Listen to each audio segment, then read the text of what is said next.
Championship Series on FS1 presented by Loan Depot. It is Game 5 from T-Mobile Park, and who's it going to be with this best of 7, now best of 3? Will it be the Blue Jays for the first time in 32 years? Or will the Mariners make it to the Fall Classic for the first time? We welcome you inside. Welcome to your weekend. Joe Davis with the Hall of Famer John Smoltz. These Toronto Blue Jays, after losing the first 2 games of this series, have come here to Seattle. And the most obvious thing is the offense, but really, it's been everything. The veteran starting pitchers have been great. They've done the little things, too. They've been the most complete team after those first 2 games. There's really not a weakness. They've made the plays defensively when they've had to. When you think about a pickoff that hasn't happened in a long time, that kills a rally. Well, how about this throw from right field? And who knows what this inning would have turned into if the runner didn't get thrown out at third. And oh, let's not forget, offensively, they are about as good as it gets since Game 2. 21 runs. You see all the numbers. They're hard to pitch to. Games 1 and 2 did not work out, but now they seem unstoppable. Well, the Mariners offensively have relied on the home run, and they've relied on some stars at the top of the order. But yesterday, they didn't have anything from the top of the order, and they got to have somebody step up here. This season's going to end. Yeah, they're relying really on a couple guys right now. When you try to live by the home run, you might die by the home run. They've got to get some guys on base and drive them in. When you think about the Seattle Mariners, only 2 guys really are having a kind of a good series. The rest of the team has been struggling. Yes, they've hit 8 home runs, but I think the biggest thing that the Seattle Mariners are facing right now, if they don't get somebody to slow down the Toronto offense, like Bryce Miller did in Game 1, look what's happened after that. To win 2 more games, they're going to need length, and they're going to need excellent pitching. All right, so it's come down to 3 games. The road team winning every game so far, and this ALCS has become a toss-up. Can't write a script. That's why baseball's baseball. You never know how it's going to happen. It's been everything that you don't think is going to happen. That's what tends to happen. Come on, boys, give us some drama. Oh, there's going to be drama. Here they come. And this best of 7 has become a best of 3. The road team reigning supreme.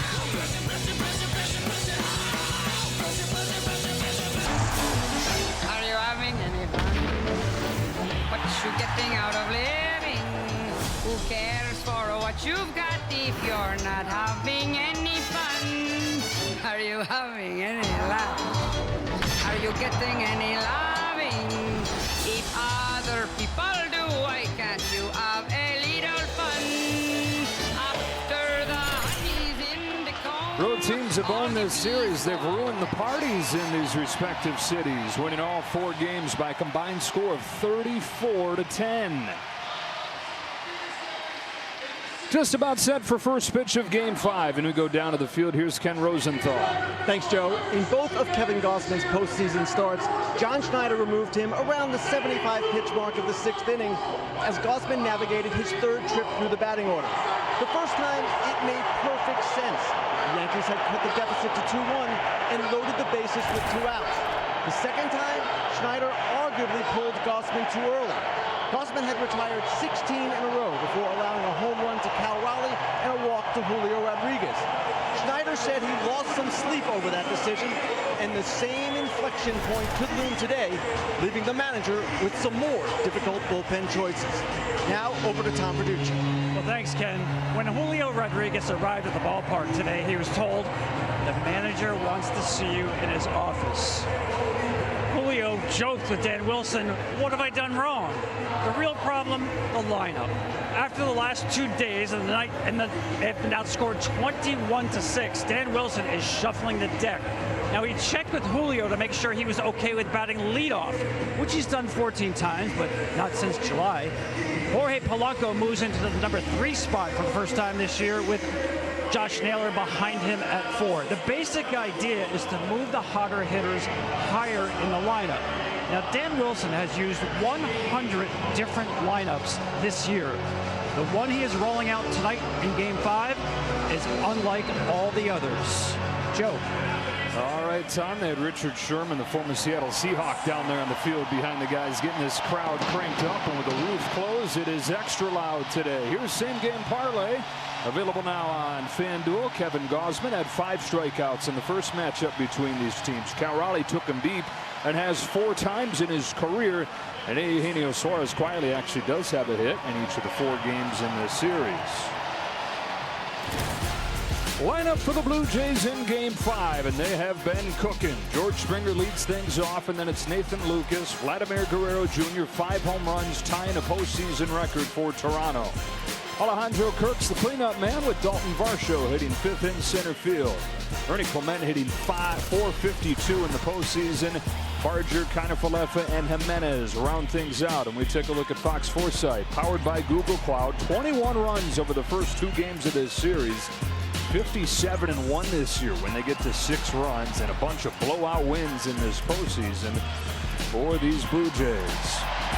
It is Bryce Miller for the Mariners. Game 1 was his best start of the season. He gave up a home run on the very first pitch to George Springer and just 1 hit the rest of the way and went 6. Yeah, the one thing I wrote down to look for in this game is watch if he can get Toronto uncomfortable. And what I mean by that is he's got to move his fastball in and up. He's got to get in on some right-handed hitters who have definitely taken the outside part of plate away. There's the breakdown of pitches, and he was very successful elevating. Even though during the year his elevated fastball did not play well, it played well in the first game against the Toronto Blue Jays. So only had 3 strikeouts in that game. There were 15 balls in play and only 1 hit for the Blue Jays. So some bad luck in there for the Jays. And we're talking to John Schneider about that. He said, yeah, it's a little bit don't change a thing because a lot of the process was good, but at the same time, how much is he going to change? He's going to have to see the last 2 games that his teammates pitched against Toronto and notice that they have controlled the strike zone again. And Springer hit a fastball away for a homer. Guerrero, fastball away for a homer. You do that as a pitcher until they show you they can do what you're trying not to get them to do. That's when you got to bust them in to open up the outside part of the plate again. Jays trying to sweep the 3 games in Seattle, get to within 1 win of the World Series for the first time since 1993. Mariners have gone from up 2-0 to 2 games apiece, their last chance in front of their home crowd in this championship series. Springer settles in, Miller fires, and off we go with a fastball to the same spot that Springer hit it out, but it's a called strike. Yeah, they tried to go in, and again, that was a good first pitch to try to go in. He just pulled it away and got the strike. Springer yesterday doubled 5 consecutive games with an extra base hit for him. 76th career postseason game. Takes downstairs, 1 ball, 1 strike. What Miller has to offer is 4 pitches that he can get you out with, and that is a luxury against a team that really commands the strike zone and doesn't swing outside the strike zone too often. Splitter. That pitch has become a weapon again lately. And that's the pitch that he's thrown with some success.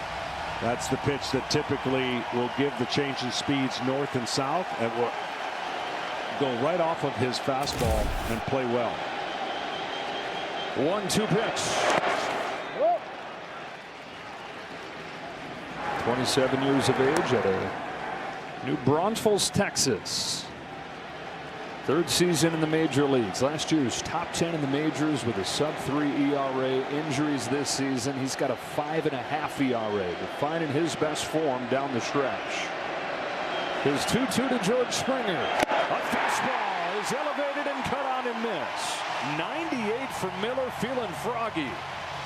Again, that's going to be the key. In for effect, up for outs. But you have to control the count to get the hitters to swing at that pitch. If you're behind in the count, they are not going to swing at that pitch. Springer knows it looked better out of his hand than it did in the end result. And a K to start the game. Yeah, fastball has always been his superpower, but for a lot of this season was not nearly as good. Much better down the stretch. He's been elevating it more down the stretch. And the velocity is high as it's been all season here in the postseason. Nathan Lucas climbs in. Miller throws an elevated fastball at 98 again. Yeah, he pounded him up a lot in that game, and he had about a 10 pitch at bat, and eventually he ended up walking him, but that's the area again to watch for tonight. See how many fastballs he can get top of the zone. You get a lot of pop-ups and flyouts if they're located well. Well, the Blue Jays over the first 2 games hit just 114 against fastballs, but they're hitting 417 against fastballs the last 2 games.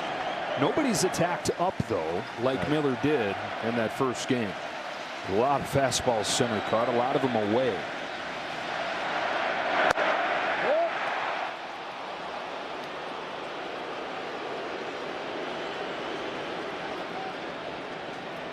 Hitting coach David Popkins was helped turn around this offense. 23rd in the majors last year, 4th this year. On a 2-1, Lucas pops it foul, 2-2. Well, here's where he went. Up with that fastball against a pretty good high fastball hitting team, but his is unique. Yeah, a lot of success, a lot of early outs after that first inning where he threw a ton of pitches. Fires 2-2, sticks with it, popped up. Suarez down the line. Rosarena comes on, and Suarez catches it twice. Little double catch there for the second out of the first inning.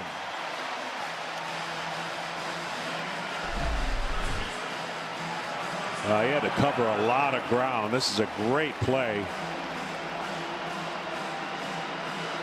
This at bat right here will tell me a lot about Bryce Miller and his approach against Vlad Guerrero.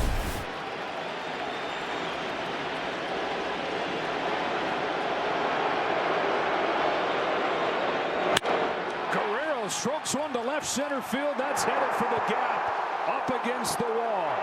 Guerrero 7 for 10 since the series has shifted to Seattle.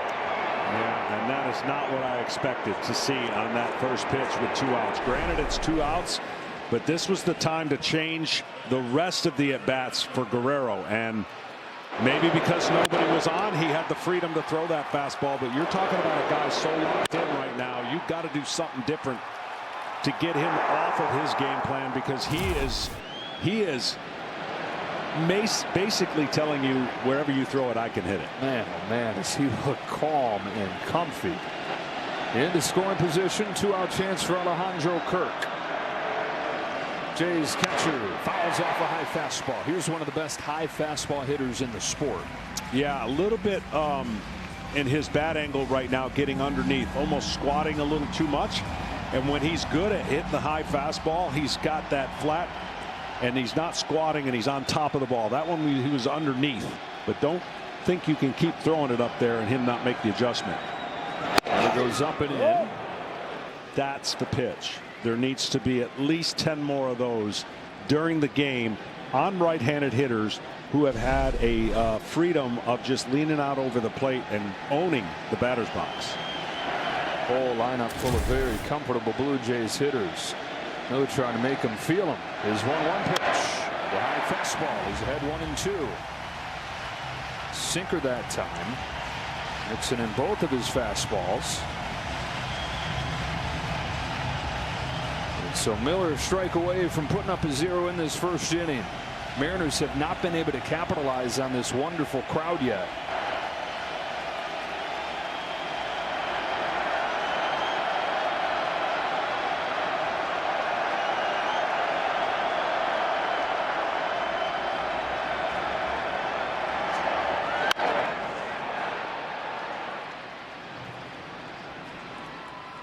Well, so far he's saying this is who I am. This is what makes me good, and sticking with it. Yeah, definitely getting the fastball and beating the Blue Jays hitters up so far. The ball down. Guerrero laced for a double. Another 1-2 to Kirk. Got him to chase a sweeper. That thing moved a mile. And Bryce Miller has put up a 0 in the first inning.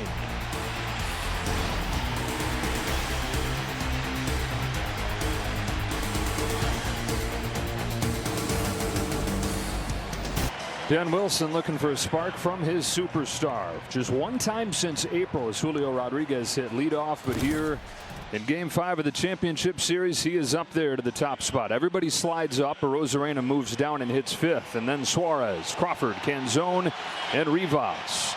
And it's a rematch for them against the Game 1 starter, Kevin Gausman. Well, Kevin Gausman's been outstanding, especially the first 5 innings. He's been really tough to hit. Spots his fastball, rarely is it in the middle of the zone. He has done a great job pitching in and out with his fastball and killing them with the splitter.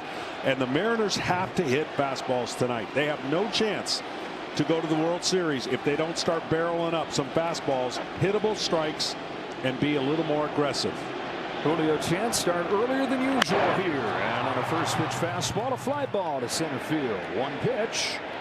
And 1 out for Kevin Gausman. 2 starts in the postseason for Gausman, and you mentioned it, almost identical in that he did not give up a run over the first 5 innings and then ran into trouble in the 6th. But that's the approach. I like that first pitch swinging aggressiveness out of Rodriguez. I know he popped it up, but eventually the Seattle Mariners, if they're going to get on any kind of roll and make any kind of stressful situations for John Schneider and Toronto, they've got to get more runners on base, and they've got to control the strike zone because they have struck out way too much.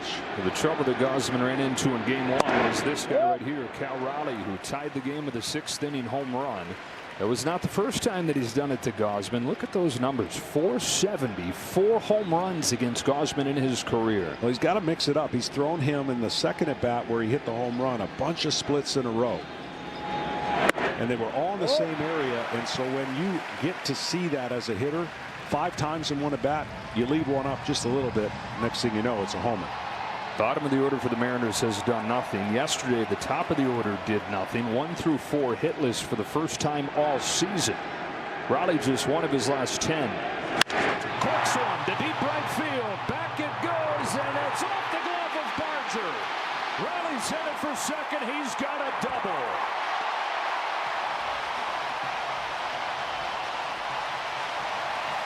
Wow, Barger almost made an incredible play. He was playing deep. When this ball was first hit, there's no chance I thought he had an ability to catch it. Squares it up. There's a fastball. Got to hit it.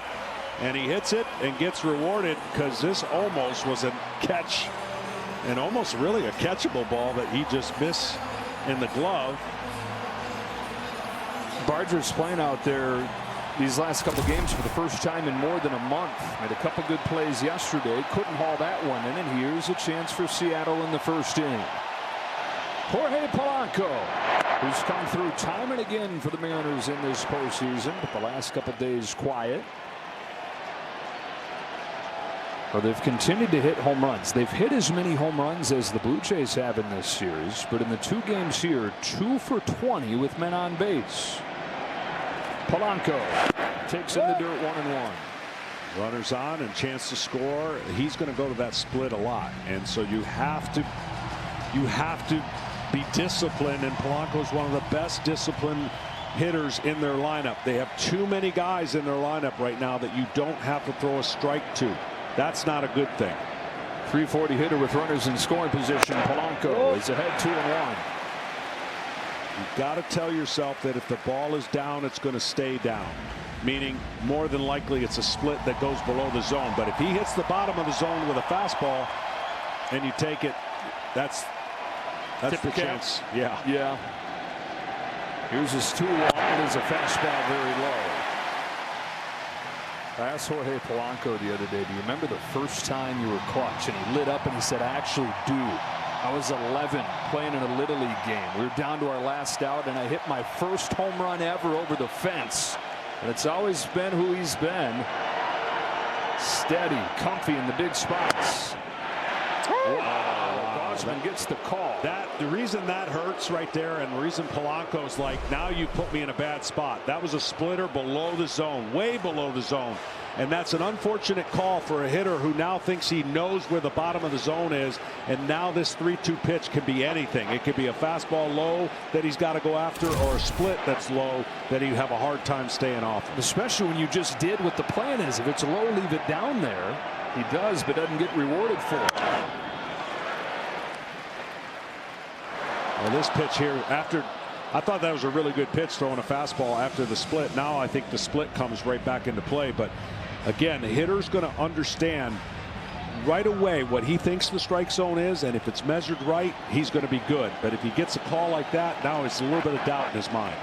Raleigh at second, one away with 3-2. He spoils it. That same pitch. Yeah. I mean, he's pitching exactly the way you should based on the count and what just happened. And Polanco spoiled 2 of them.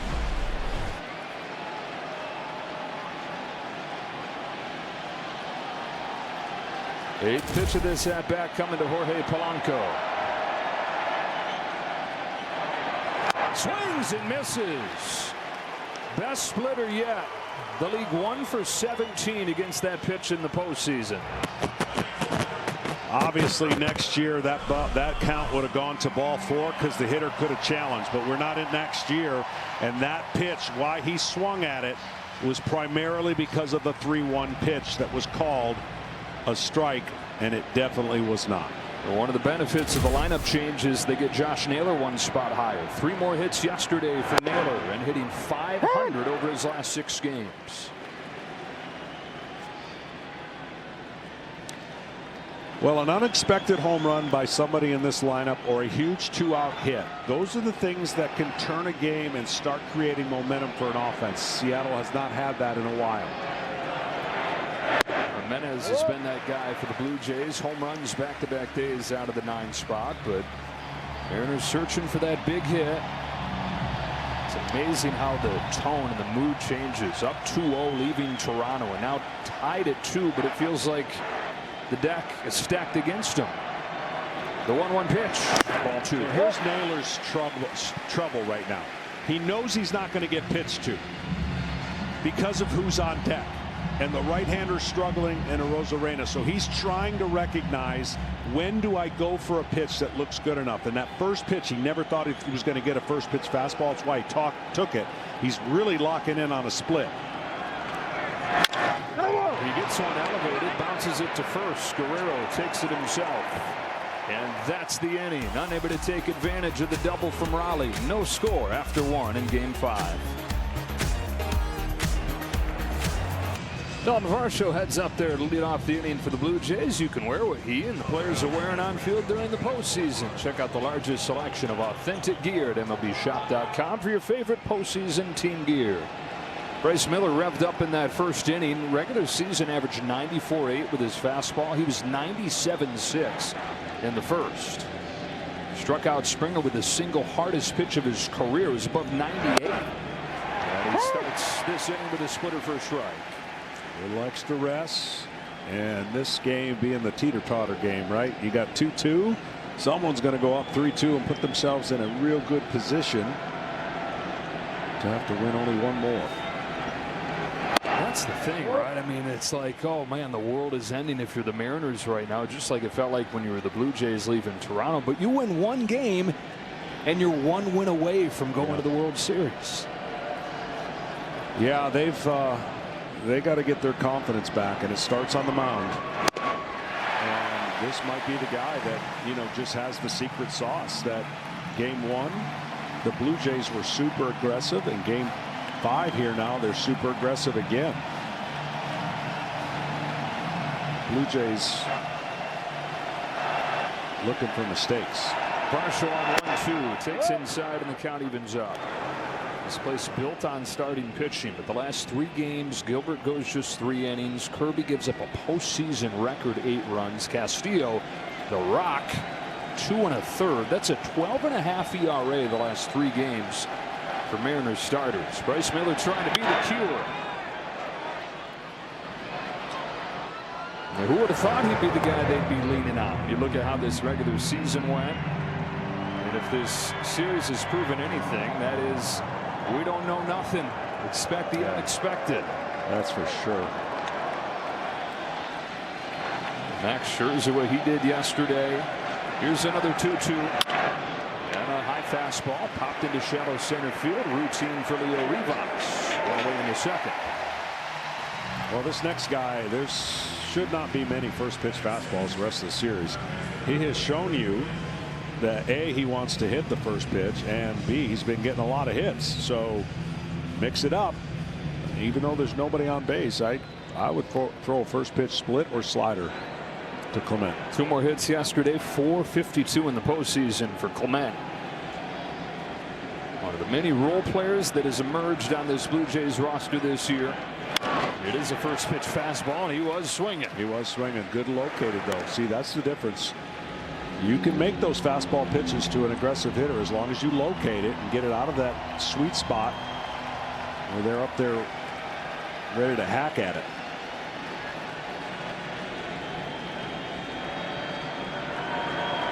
Here's Clement's look at it. It is a bunt down, or it tries to, but it's popped back, and it's 0-2. You know, we talk about this Mariners staff being the best strike throwing staff in baseball. Has met its match with this aggressive strike hitting Toronto team, but not every strike is created equal. Right, exactly. Miller's been able to throw strikes that have been tough to hit in his start plus. Clement swats it up the middle, but Rivas is there. Leo Rivas plucking that ball, taking a hit away from Clement. Outstanding play on a not so good pitch. 0-2, and he left it right there. It's a bad feeling for a pitcher, and then it gets rewarded by a great play by the infielder, and you're like, okay, all right, can't do that again. But that's a great play.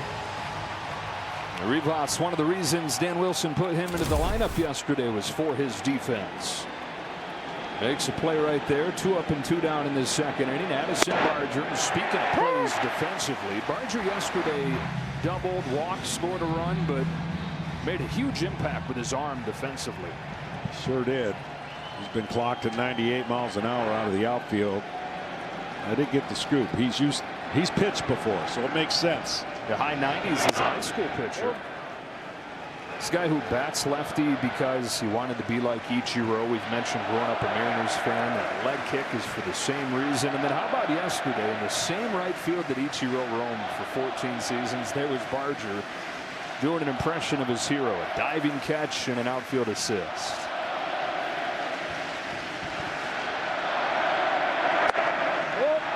And Ichiro, you know all about the hits, but he had as good of an arm as anybody in that era.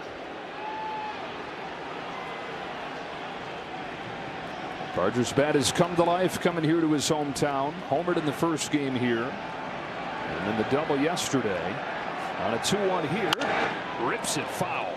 You guys never seen a pitch he doesn't like. No, that's inner half turned on quickly. And you want to see the disparity of strikeouts. It's pretty significant. Yeah, again, both these teams have hit 8 home runs, but in the postseason, Toronto hitting 300 as a team, Seattle hitting 215 with double the strikeouts. 2-2 to Addison Barger. Swing and a miss. He got him with a splitter. It's the third one for Bryce Miller. Over 2 scoreless.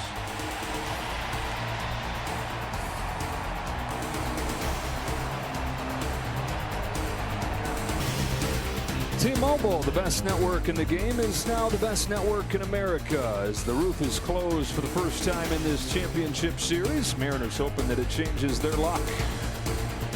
It is Randy Arozarena, dropped out of the leadoff spot for the first time since July, leading off this inning against Kevin Gausman and taking a strike. And doing a lot of that. Just taking inside pitch after inside pitch, getting behind in the count, and not really changing or putting fear in the opposing pitcher's mind. 6 for 38, 16 strikeouts in this postseason for Arozarena, and he's just had it all backwards. Yeah, he really has. He's taken more fastballs than I've remembered him taking in a long time, and then swinging at pitches out of the zone.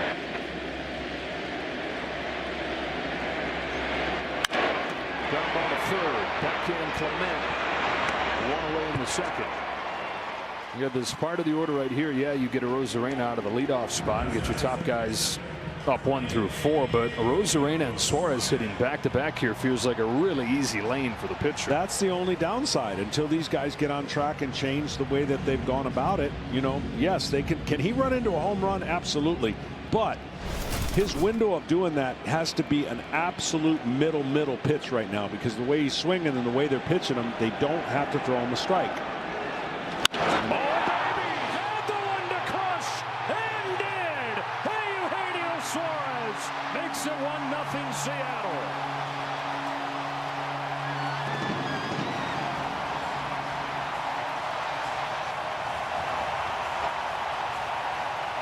Gausman put it on a tee. Suarez did not miss. 51st of the year. And that is a pitch selection they're going to want back, because he threw this right down the middle. Look where he's trying to throw it. And that's about the only place right now. And who knows if that gets him on track. But he had been missing a lot of pitches with some pop-ups and swing and miss.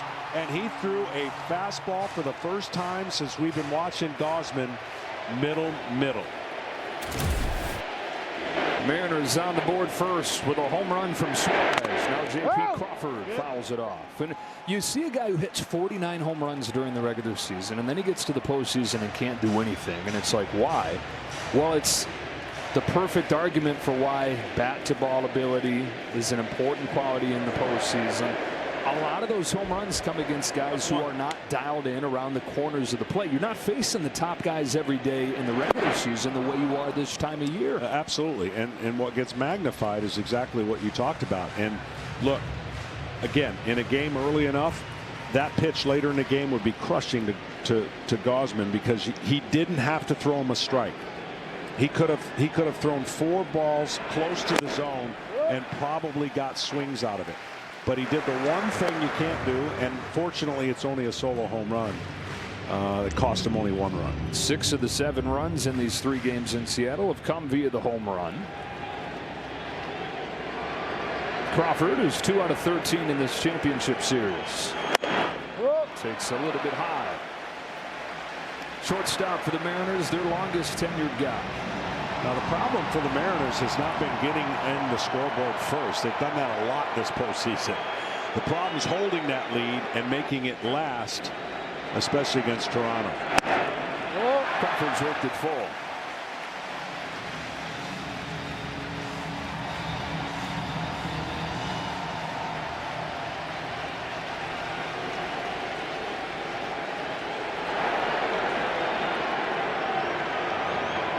Gausman's 3-2. Crawford takes ball 4. First walk issued by Gausman after the home run from Suarez.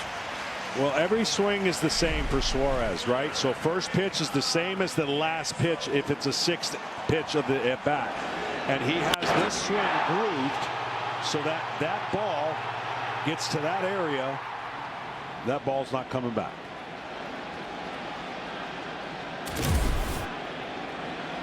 Crawford aboard, can zone up. He hooks a line drive right field. Barger comes on, makes a sliding catch. And you'd never know that this guy hadn't played right field in a month. Yeah.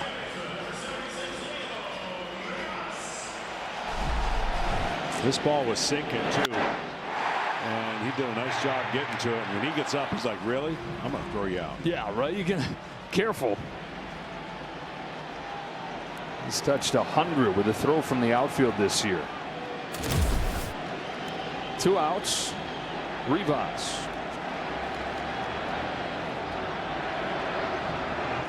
For 2 yesterday in his first start. He did have the walk, but then was picked off first base.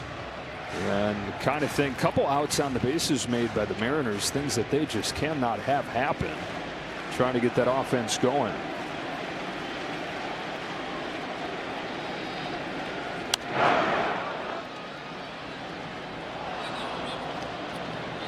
Rivas got to the major leagues last year, made 23 starts after almost a decade in the minors.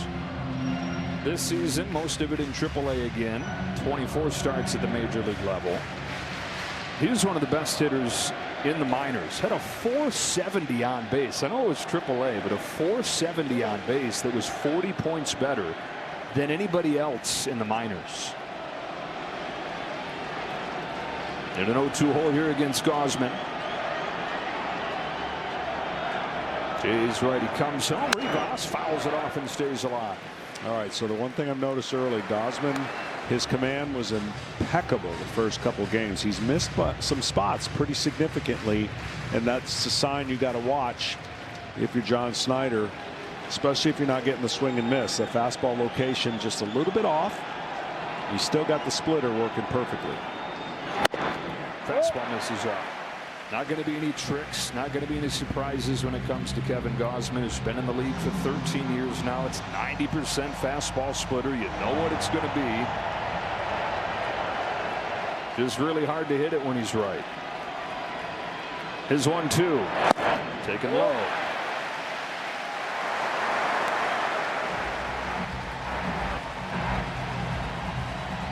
The splitters he comes around has more of a loop. The hitter can see it. The splitter that comes out naturally straight over the top, they can't see it. It drops straight down. That's the one they swing and miss at.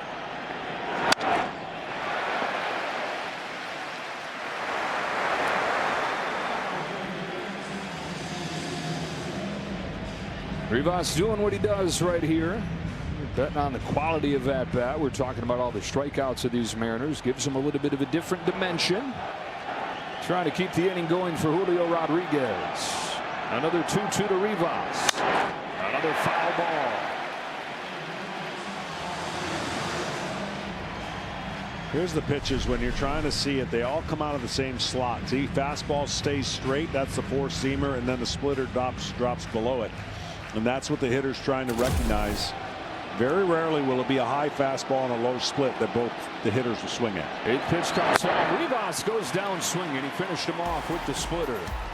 Eugenio Suarez came into the game 6 out of his last 50. Back to the end of the regular season. Connects and has Seattle on the board first in Game 5.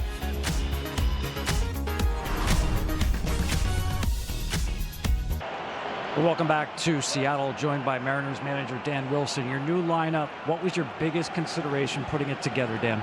Well, I think, just kind of jumbling it up and creating a little bit different look and see what happens. And so far, so good. Thanks so much, Dan. Thanks. I mean, this is seriously same thing. Third game in a row.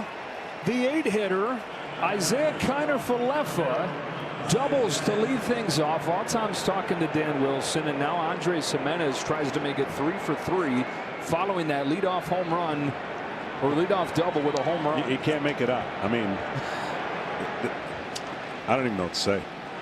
They should walk him. I was half kidding yesterday when I said he's never going to talk to Tom again. Now, seriously, I don't know, Tom. That might have been our last conversation with Dan Wilson. Corners pinch in thinking he's going to bunt. They've not seen the last 2 days when he's hit the ball over the fence in this situation. And tries to become just the second player in Major League history to homer in the same inning of 3 consecutive postseason games. Likely guy to do it, right? Andres Gimenez, light-hitting shortstop, who hadn't homered since August, and it hit just 7 of them all year.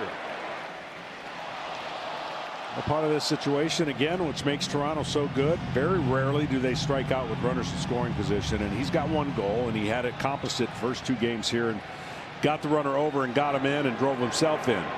This time he still wants to get the runner over to third with less than 2 outs. On this 1-1 from Miller, he swings and misses. 1-2. Andres Gimenez in the 2 games in Seattle, 5 out of 8, 6 runs batted in. The best way to prevent a left-handed hitter from doing that is a fastball away or a split away. Now the problem with a split away is he can still get that ball on the ground and pull it. Fastball away, harder to pull. More likely he will go with that pitch to left field. Springer waits on deck as Gimenez waits on this 1-2 pitch.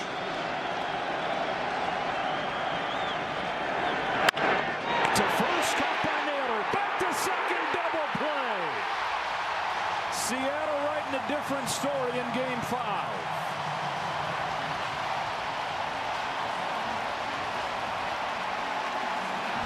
I believe it was the splitter that he threw and he hung it.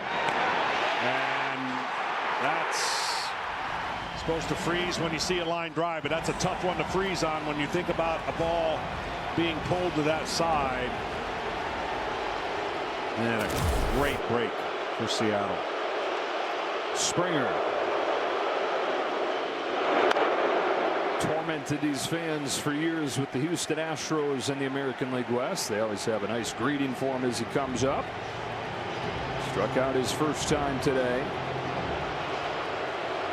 He's hit 2 home runs against Bryce Miller this year. Not just Game 1, but he got him in the regular season as well. On 0-1. bounces it gently foul. 1-2.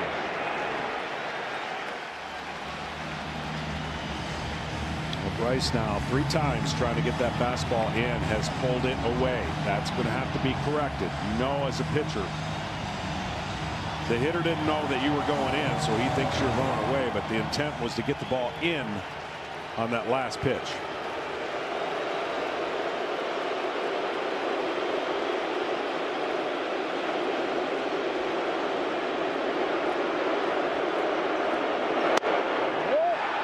Took a sweeper.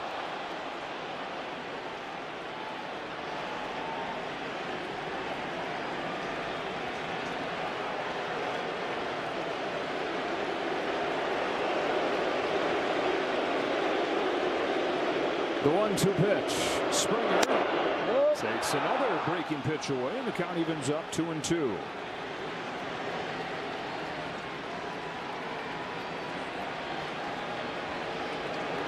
Offense that has scored 21 runs over the first 2 games here in Seattle.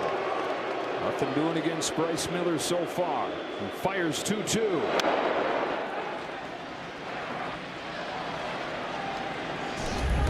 Back to game 1. First pitch of the ball game is 1-0 Blue Jays. That's coming off of the division series where they look like an unstoppable force.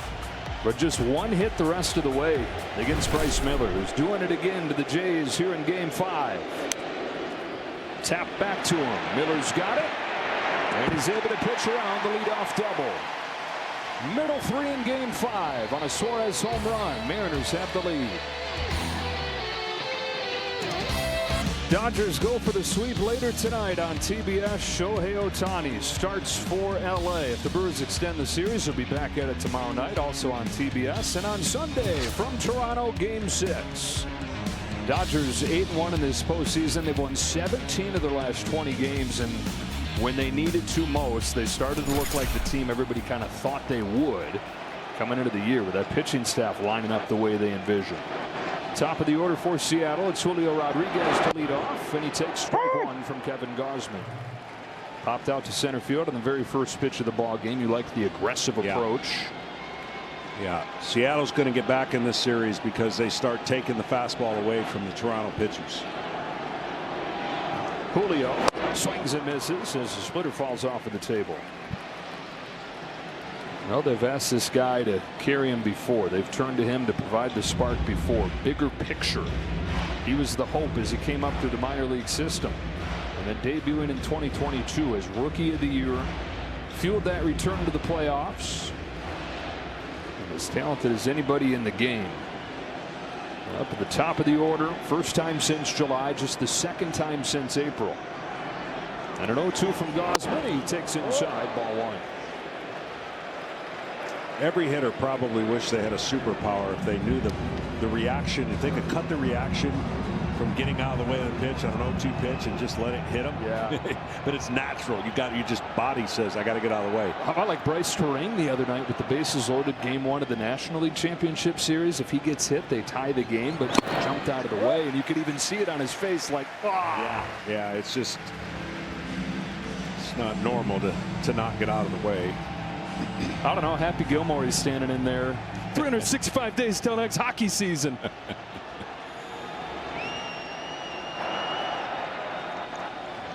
0-2 to 2-2. Rodriguez sends a fly ball to right center field. No big deal for Addison Barger. 1 gone in the 3rd. Brings up Cal Raleigh, who crushed a double his first time up. It was his hardest hit ball of the postseason. Yeah, man, he just got something on Kevin Gausman. This is one of his 3 home runs of the postseason, tied game 1. And one of the 4 that he's hit against Kevin Gausman in his career. The blinking yellow ball is the one that he doubled off of this time.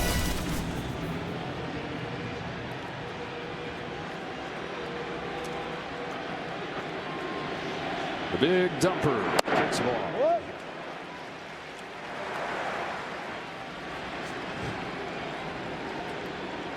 What a season he's given these guys. What a season this fan base has been able to take in. Their hope is that, of course, the Mariners will be back here for the World Series. no certainty that this is not the last game that they have him here in this magical journey that they've shared together this year. Care Raleigh and this fan base. And there's something about him. There's an everyman factor to him, right? There's no flash here. There's a relatability, I think. He's in there every day. It's easy to latch on to a guy like that, and that's even before he hit 60 home runs.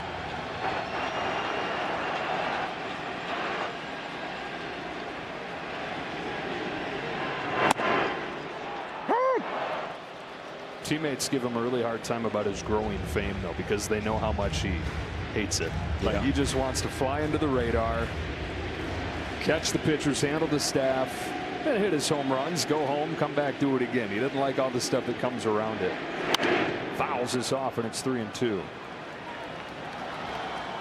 Nobody can work better back in the count than Gausman has. He very rarely goes 3-0, but he can get back in the count because now they got to fear that split finger on 3-2. He got fastball down for a strike, fastball in for a foul ball, and now the hitter has to know, I got to be completely sure this ball starts up before I can let it go. Wow. Splitter dives under the swing, strike 3. It's just the perfect weapon. At 3-0, you're supposed to be at a disadvantage as a pitcher. And if you get back in the count like he does, you got that equalizer that puts a hitter really in a box. He's retired the first 2 in this 3rd inning, and up comes Jorge Polanco. Mariners up 1-0 on an Eugenio Suarez home run. Ball on Polanco.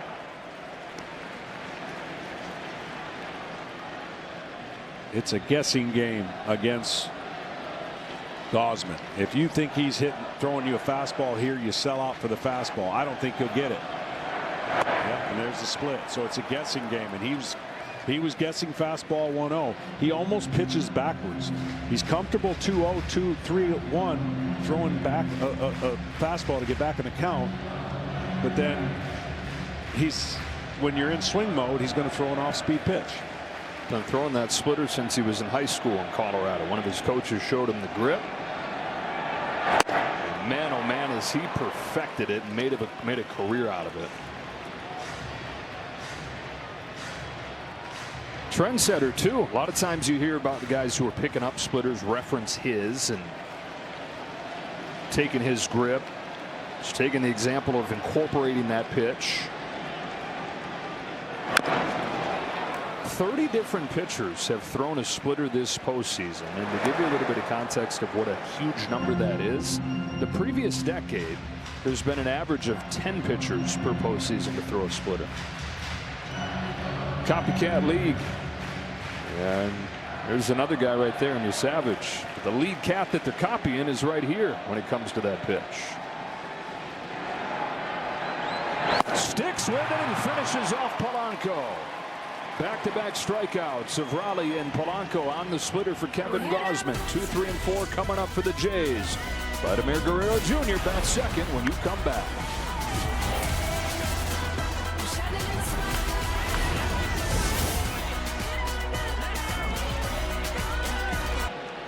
Bryce Miller, who a few hours before the game will go out to center field and just visualize himself doing what he's done so far in this game. 3 scoreless innings, trying to put his Mariners within a game of the World Series. He's in there with strike 1 on Nathan Lucas. He looks like a totally different pitcher than the regular season, and comfortable, repeating his mechanics, and for the most part, throwing the ball where he wants to. Doubles up on the splitter, and that's rolled inside the bag. A fair ball for Lucas, who's headed to second with a leadoff double. It's the second inning in a row the Jays have had a leadoff double, and this time they've got Vlad Jr. following it. Just inside the bag, and nothing you can do about it there. Playing the angles and where he normally hits it. So now Vlad Jr., what are you doing against this guy? You putting him on? Yeah. Yeah, this is a rare thing to do, especially in the playoffs, but that's how good this guy's been. The only other version I would have been okay with is pounding him in with all fastballs to get him to pull the ball, but they're not even going to take a chance. So they're going to go with Kirk, who's been a little bit off mechanically on that high fastball that we talked about how good he's been. He's been dropping that shoulder just a little bit, not getting to the high fastball. Tying run at second, go ahead run at first. Alejandro Kirk takes it to the top of the zone as a first pitch sweeper. Kirk had struck out just once the entire postseason. Midway through yesterday's game, he's now struck out 3 consecutive at bats.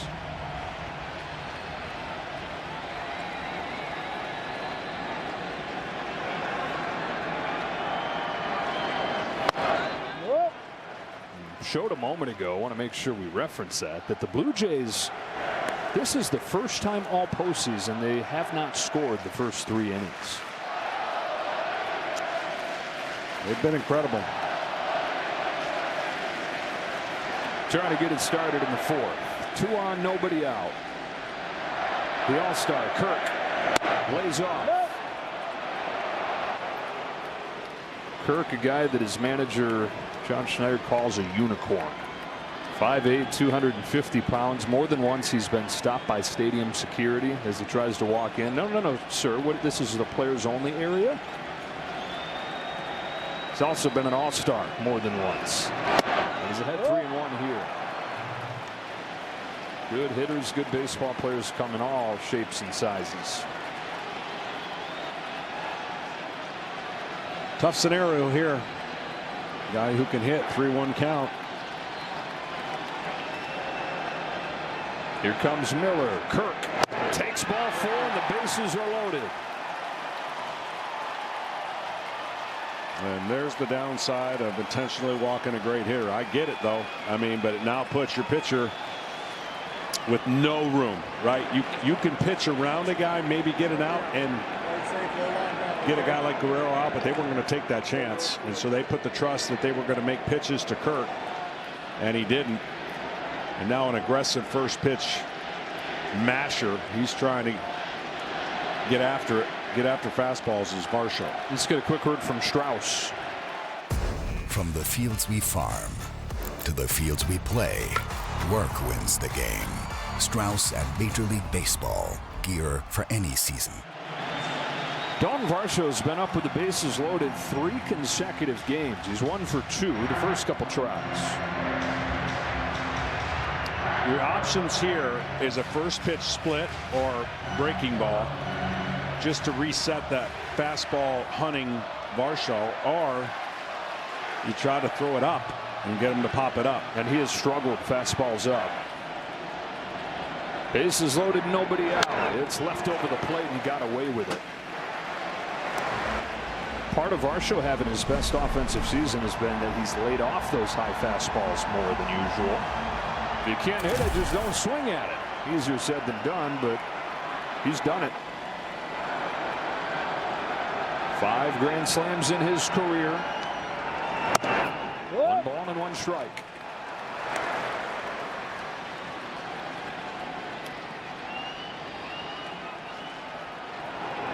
First real stress that Bryce Miller has faced since the first inning of game 1. Spires ready after throwing career high number of pitches yesterday. Varsho pops it foul. Strike 2. Well, when you're in this situation, you can't pitch to give up no runs. You've got to be able to concede a run for an out and stay away from the big inning. The mindset is I can get out of it. I can strike this guy out and get out of it. And then a big inning comes up. Wow, gets to that high fastball just barely to stay alive. Same story what you're talking about with the defensive alignment here. The middle infielders play back. They'll give up the run if they can turn 2. Which is a little different than the strategy we've seen, it seems like, proliferate across the postseason. More aggressive teams playing the infield in early in the game. 1-2 again. Varsho's down swinging. Got him with a splitter.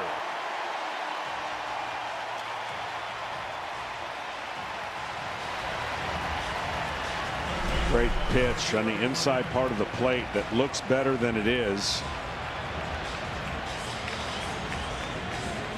And I mean, that is a obvious huge out. And now you got another very aggressive first pitch guy coming up in Ernie Clement. Yeah. 0-2, hung a slider and he lined it to second.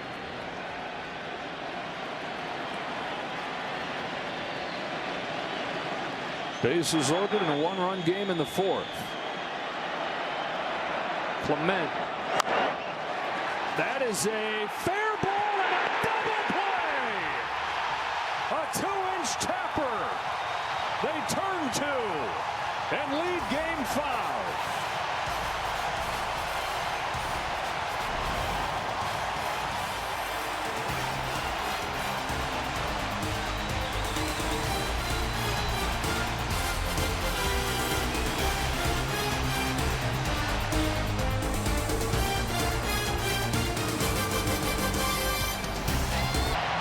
Mariners get out of a bases loaded, nobody out situation and still lead this game.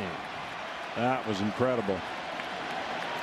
That ball was 1 inch from backing up in foul territory. Like the surface was sticky. It just lodged down there. The ball was weighted. I mean, it hits in the dirt and just you think it's going to die right there, but it's got that spin. And then watch how quickly Cal jumps on it. Wow. Josh Naylor starts the fourth for Seattle and swats one to left field. Lucas won't get there. Cuts it off on a bounce, holds Naylor to a single. Lucas with a great job right there to save 90 feet, but Naylor's got a leadoff hit. It's Randy's time. He's got to do something to electrify this crowd and get this offense going. Now the hope for the Mariners has got to be a little pressure off him. He's out of the leadoff spot. They've gotten the big hit already with a home run from Suarez. No pressure on you, playoff Randy. Go be you. Yeah, he's got to get on track if Seattle can get any consistency.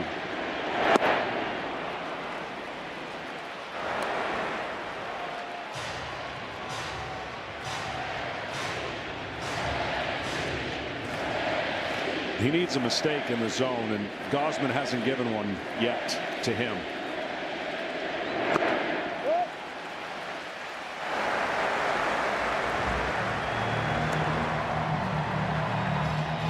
His struggles in the postseason really a continuation of the end of the year. And this is as hot and cold of a hitter as there is. He's been cold for a while, just .216 the last 2 months. On a 1-1 from Gausman, Rosarena pokes it on the ground to second. It's juggled by Connor Falefa, and so they get just one. It's going to be tough to turn 2 with Rosarena's speed, but that ensured it when he didn't glove it cleanly. Well, let's see if he can get electric on the bases and maybe steal a base.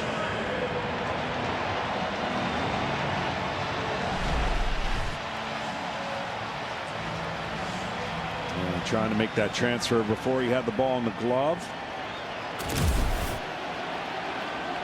Rosarena 31 stolen bases on the year, takes his lead as Suarez comes up. A good first pitch slider.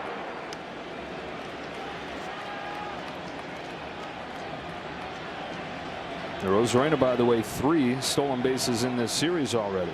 Not been on base much, but when he has been, he's typically stolen a bag and typically coming to score.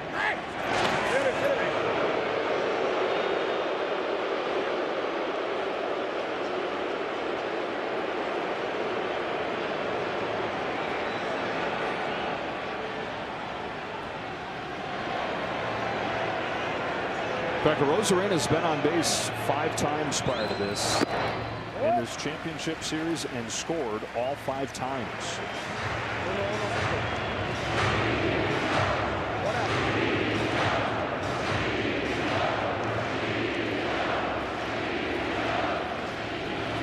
Deadline pickup last year at first base. Deadline pickup this year at the plate. Suarez takes ball 2. That's a really good pitch there. Better take, but really good pitch.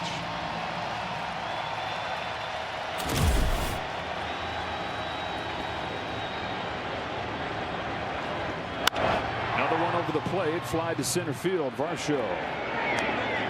2 out.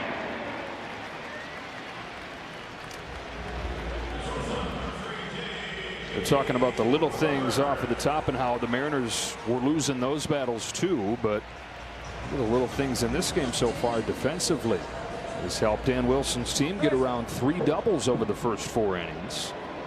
Double plays each of the last 2. Defense has not been a strength of this team on the year. Good up the middle, which is what you want if you're going to be good somewhere, but not a ton of range. 2 out. Check on Rosarena.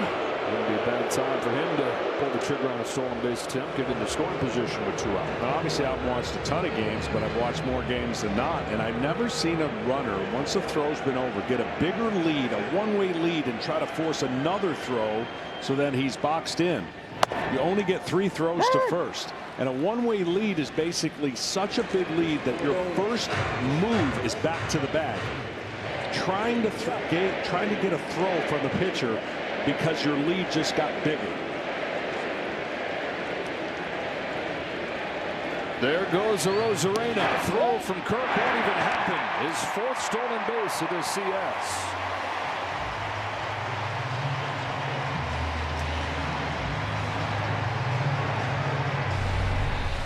Huge jump, timed it perfectly, and this was no chance. Can Crawford come through? Not this time. To the 5th we go. Seattle 1, Toronto nothing.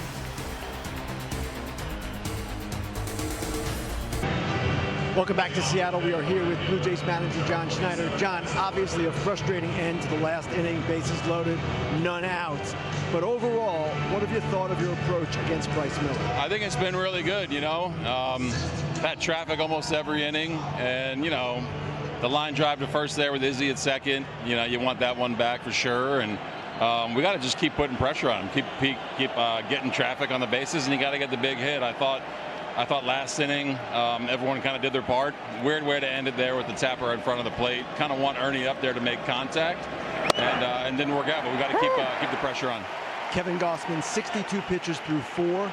What have you seen so far? I think he's got good stuff. I think his split's really good, and just going forward, I think just not be too predictable with it and use his fastball as well. The 1 homer to Gino, just, you know, first pitch heater. All right, get down. First pitch heater. I think he's navigated traffic really well too. John, thanks a lot. Joe, back to you. John, I hear you talk all the time about instant stress. You get the leadoff man on in the regular season, no big deal. Postseason, big deal. The Blue Jays, since the series come here to Seattle, are hitting above 500 to lead off the inning. Yeah, these eventually don't work out in your favor. They flirted with danger for the last 2 innings and got out of it. And it's probably a situation here where they're going to make the move to, well, they are going to make the move. Wow.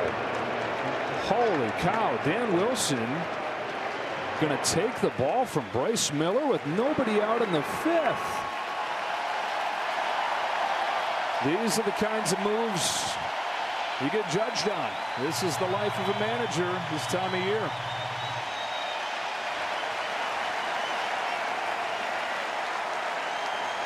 Bryce Miller, 4 scoreless innings at 56 pitches, taken out of the game. And I know he got out of a bases loaded jam last inning, but part of that bases loaded jam was an intentional walk. And I know there's a leadoff hit here, and you're trying to get ahead of it. But what are the chances who you bring in is going to have better stuff than Bryce Miller had today? Isaiah Kiner-Falefa against Brash. Bunts to the first pitch.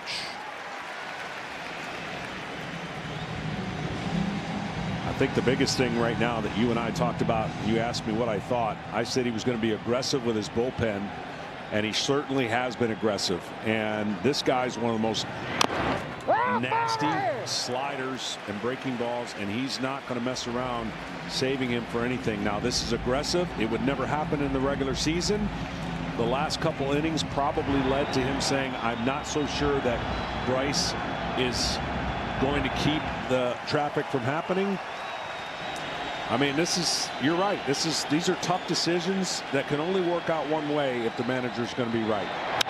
Kind of a left after failing to get the bunt down, pops it up, shallow center field. Rodriguez calls off Crawford for the first out. Tom Verducci, what's your take?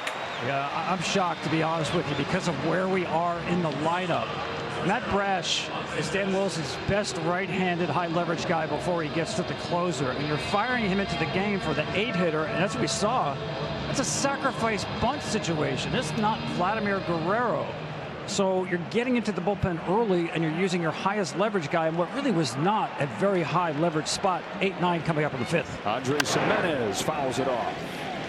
And it's a bullpen that's given up 10 runs the last 2 games at 18 consecutive scoreless innings, finishing off the division series and opening up the championship series. And the top guys are relatively rested with Brash and Munoz, but Spire yesterday, 32 pitches is season high. It's a swinging bunt and a heck of a play by Brash to get that to first any way that he could to retire Jimenez. Well, you know how I feel about starters staying in the game, but I think this is also about he doesn't trust his offense, right? I mean, his offense has not really set the world on fire. And, you know, in a game in the 5th inning, it's only 1-0. And that may have something to do with it, but I always feel like the guy that's on the mound that's in rhythm is your best choice. And we're going to find out how this plays out. Kenny, what do you think? There's another question looming over this whole thing right now, guys. And the question is, where is Brian Wu? When are we going to see him? Dan Wilson has talked about finding a soft landing spot for him. Maybe it's somewhere at the top of an inning here, but I don't necessarily see a soft landing spot when we're talking about a best of 3. So that's a question too. And I'm with Tom. I don't understand the move this quickly after this few pitches. Well, there's an answer to your question, Kenny. Brian Wu begins to warm. And yeah, Dan Wilson told us yesterday looking for a soft landing spot. If yesterday wasn't that, I don't know what is. Maybe the qualifier he didn't add was a soft landing spot with the lead. But this certainly would not be soft if this is where he decided to deploy him. Yeah, I just don't think Miller was going to give him the chance to get through this inning regardless of what happened. And then he made the decision to give his reliever an opportunity to get a couple hitters in before he faces the top of the lineup. So I just think when you make that move, you're not confident that your pitcher is going to get through the inning without taking him out, and he took him out as soon as he could. All tied together. 2 balls and no strikes on George Springer, who's had an extra base hit in 5 games in a row. He launches a fly ball to left center field. It's carrying well. Rodriguez watches it hit off the wall and watches the scoreboard change to 1-1.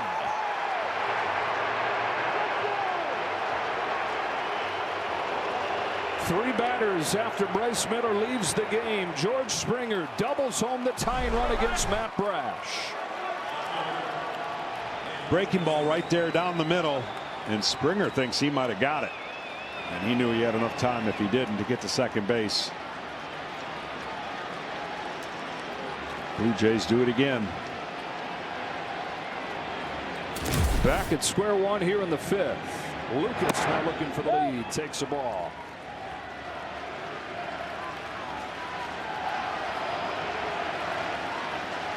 Series tied, game tied.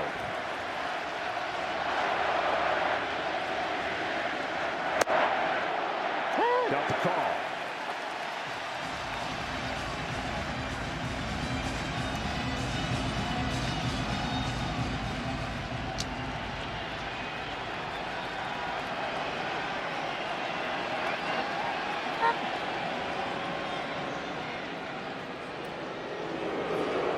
Dan Wilson in his first season as the manager took over last year near the end of the season when Scott Service was let go. He is Seattle Royalties, the catcher on all those great Mariners teams, the late 90s, the early 2000s. Facing a different kind of pressure though in that chair.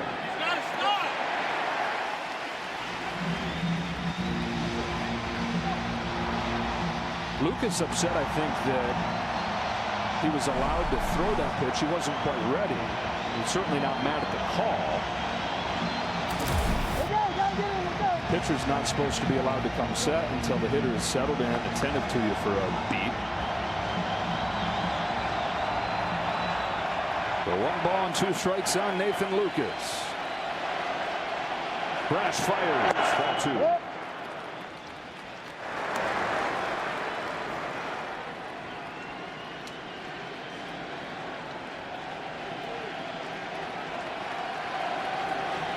Vladimir Guerrero Jr. waits on deck. The 2-2 pitch. Full count.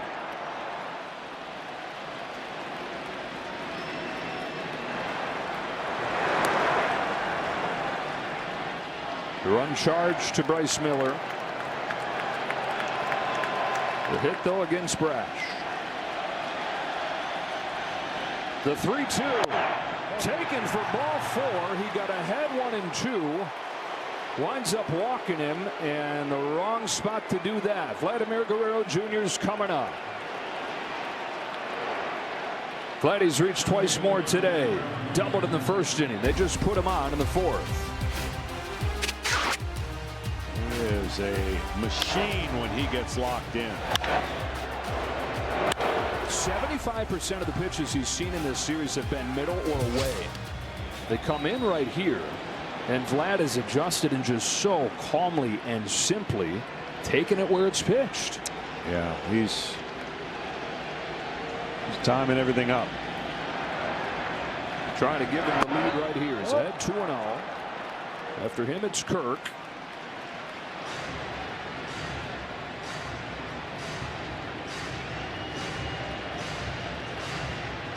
Can make your name as a superstar during the regular season, racking up numbers, but to really go to that next stratosphere, that requires performing in the postseason, and he has done it. His 4th trip to the playoffs. First 3, he was 3 for 21 without an RBI. 471 with 11 knocked in this trip.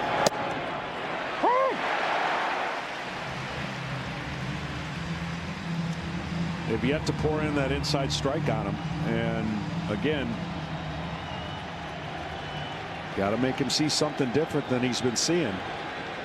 On a 2-1, he tries to lay off and does.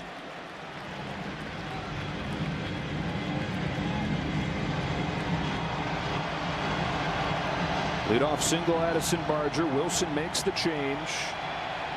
Springer doubles him in. After the walk to Lucas, Vlad Jr. swings and misses. Count goes full. Isn't it interesting, 1st and 2nd, there's still a base open, but you never consider it that way. Man on 2nd, nobody on 1st. That base open gets occupied with an intentional walk. You cannot give in to him here.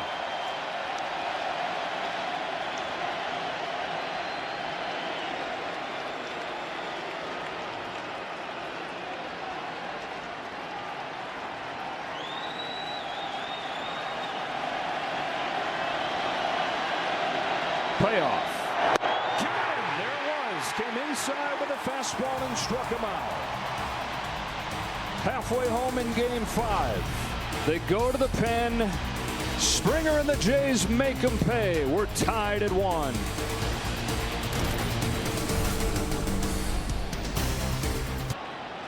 Series tied at 2. Game tied at 1.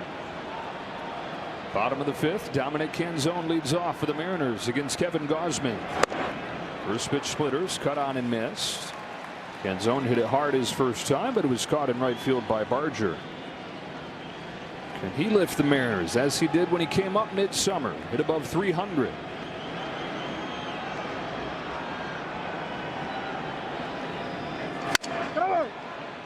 Hit about 200 first couple of years, spot duty in the major leagues. This year was in the minors for the first 2 months and then got the call with some injuries and was their best guy for a while. Had 11 home runs this year. 3 of them came in 1 game just a month ago in Kansas City. He's not the biggest guy, but the ball really jumps off his bat. Former Arizona Diamondback draft pick, got traded here right after he had made his debut with the D-backs in 2023.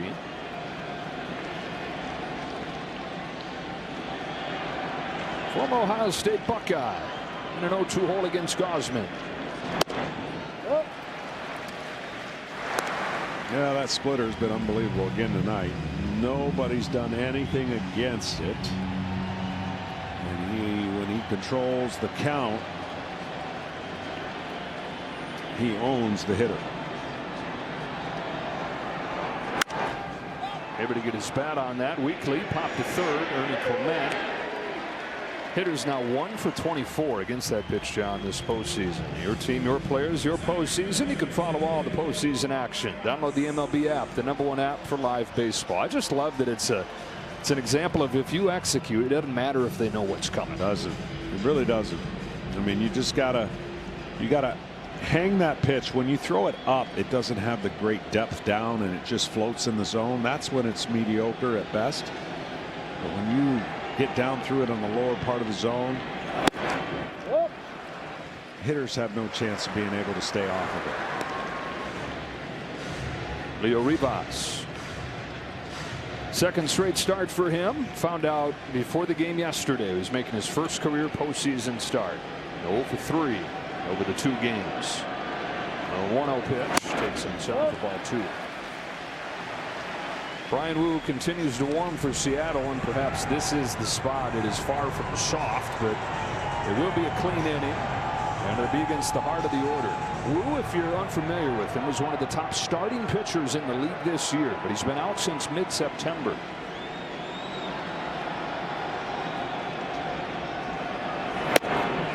Injured his pec September 19th. And has been working back. Probably would not be back at this point if this was the regular season, but they activated him on the roster, getting every day, every hour that they can to get him fresh. That's a 4-pitch walk to the 9-hitter Rivas.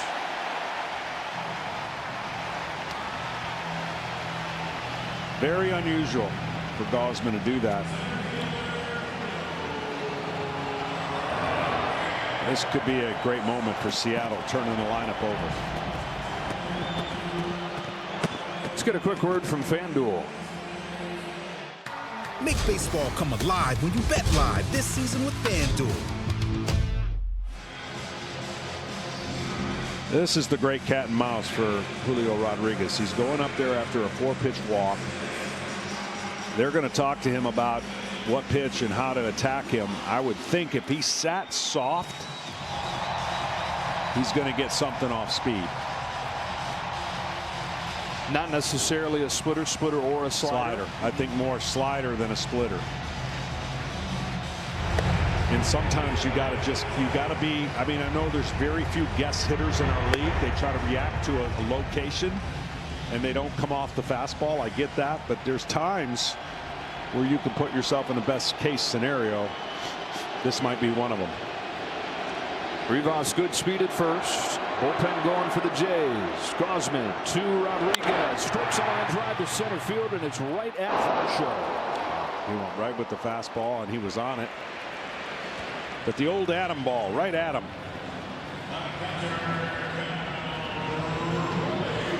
Not out of it yet. Cal Raleigh comes up.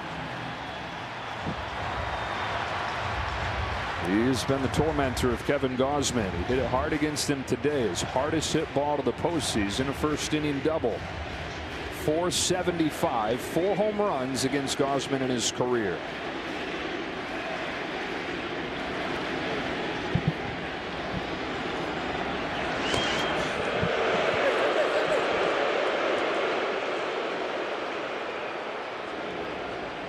You wouldn't think that they'd risk taking the bat out of Big Dumper's hands here. I wouldn't think so. But remember, this is the series of expect the unexpected. So Rivas is going to be taken off next pitch. He's not. And the Dur, good pick by Kirk.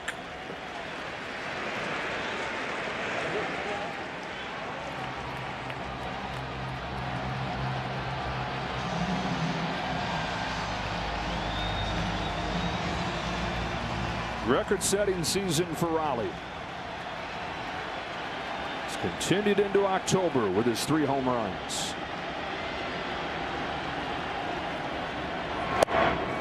Butterfly split right there. 1 ball, 1 strike.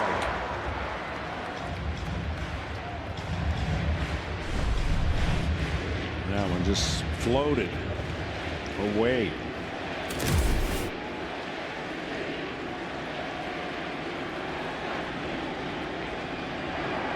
On the 1-1 pitch, Raleigh pokes it foul, strike 2.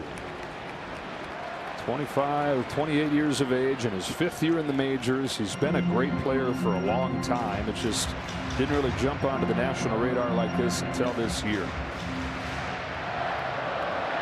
They've known about him around here, loves him around here for years.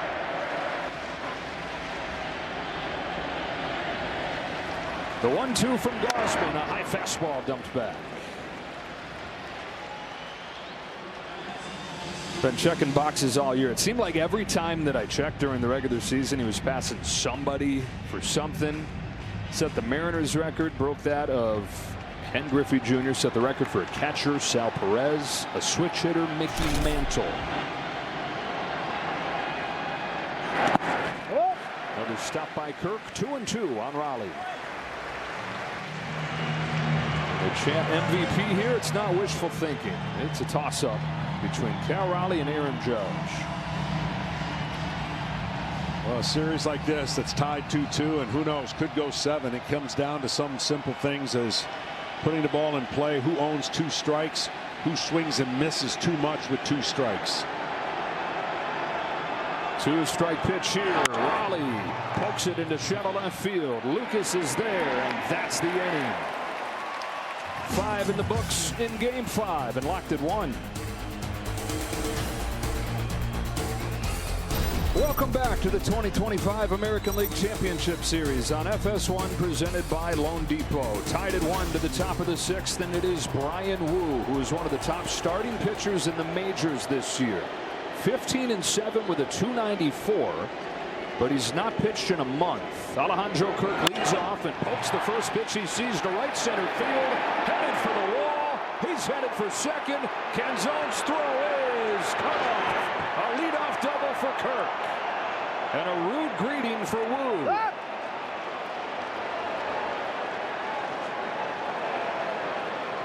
Well, he throws primarily fastballs, and he throws this first pitch fastball that Kirk finally gets the barrel of the bat where he wants it and splits the defenders. This is a trend that Toronto now 13 times now they've had the leadoff man on in the last 3 games, and 8 of those first 12 have scored. Now they're flirting and putting pressure again on the Seattle pitching staff. 4th consecutive inning they've had the leadoff man on. They've been able to cash in the 1 time today. Strike 1 on Varsho.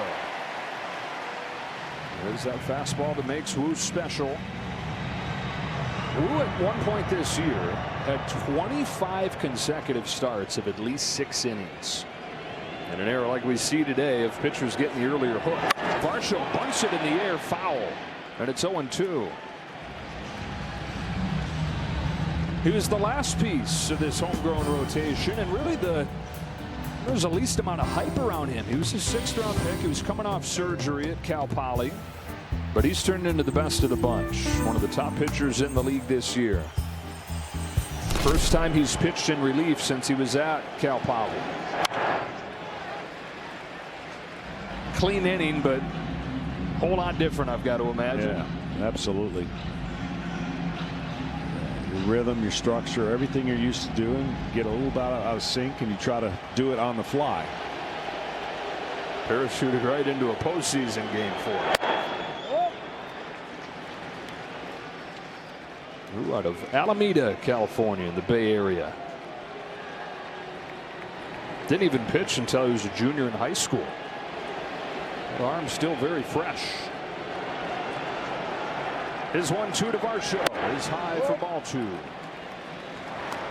He's always been an infielder. He only started pitching because his high school team was desperate for somebody to step up. He had a bunch of injuries his junior year. Look at him now. 25-year-old. Game 5 of the championship series. Kirk at second. Nobody out. 2-2. Ball 3.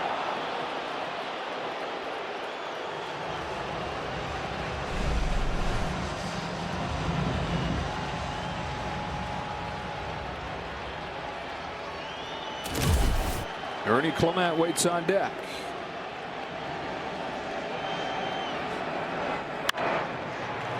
Sky high, shallow left. Crawford caught off by Rosarena.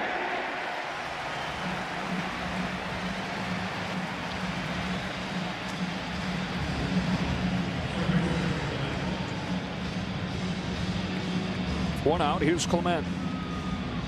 Well, you know he's going to be aggressive. A rare 0 for 2. It seems like every time he comes up the third time, he's got 1 or 2 hits lately.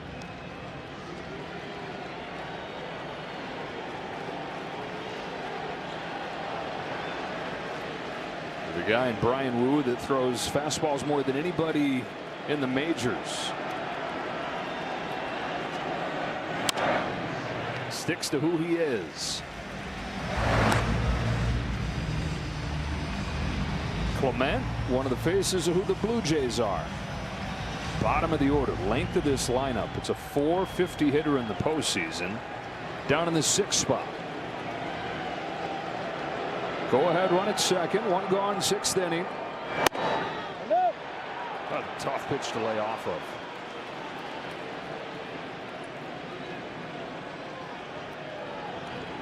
3, 4, and 5 coming up for the Mariners in the bottom of the 6th. Jorge Polanco down in the batting cage getting ready to lead that off.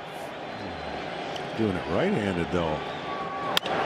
Swatted to right center field, base hit for Clement. Kirk, the slowest runner in the big leagues. He's going to get there. The throw from Canzone was not close. And Toronto's taken the lead.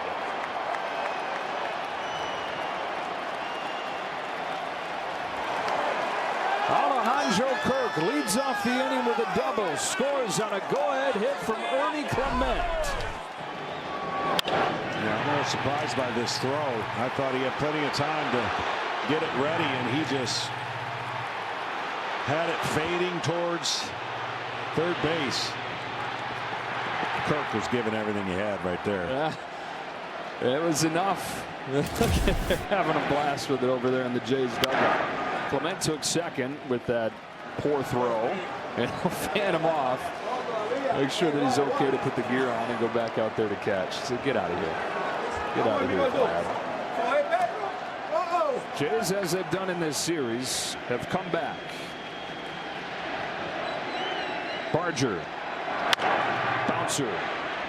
Rivas. 2 out. Ernie Clement does it again. He does. I mean, this guy has.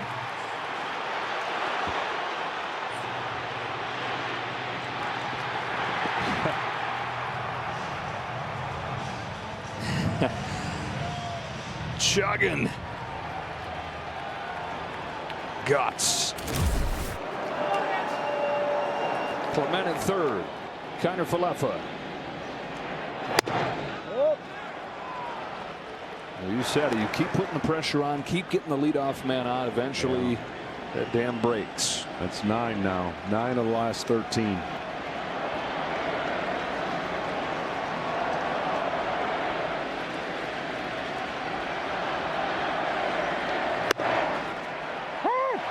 Over 4+ innings for Bryce Miller. He's taken out of the game. Brash comes in, gives up the tying run. And the next inning, the Blue Jays take the lead.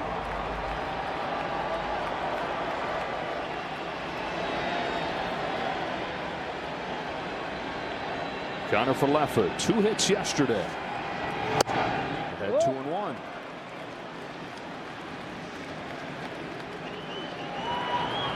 Louis Varland, rubber arm Louis.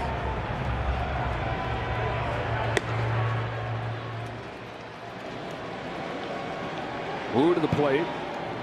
Got a chase. 2 and 2.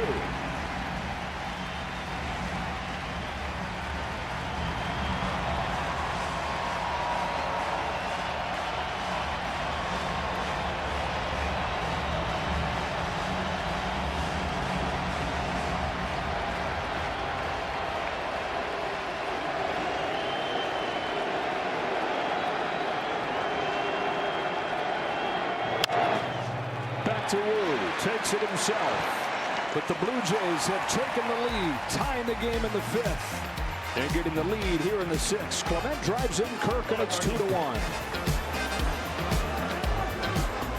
Kirk digs deep, scores from second. Jays have the lead 2-1 to the bottom of the 6th, and here is where things have unraveled for Kevin Gausman, not just in game 1, but in 3 of his 4 postseason starts with the Blue Jays. Happened against the Yankees in the division series, happened in game 2 of the wild card round, that disastrous game in 2022 against Seattle, where they came back and won 10-9 when they were down by 8. Gausman gave up 4 runs in that 6th inning, and so a fork in the road right here.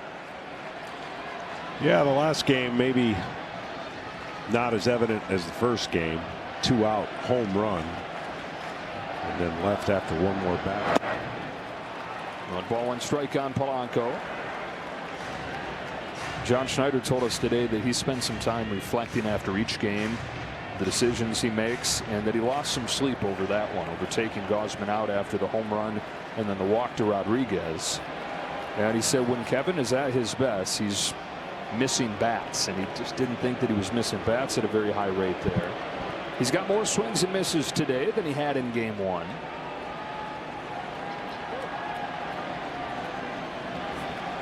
Three, 4, and 5 for the Mariners here. Polanco, Naylor, or Rosarena.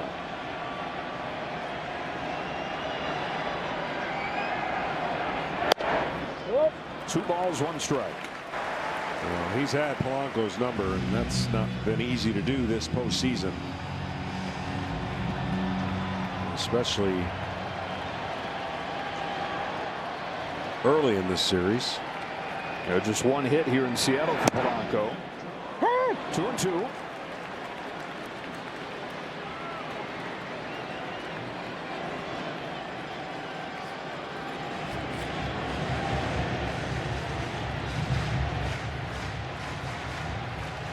Struck him out each time with the splitter.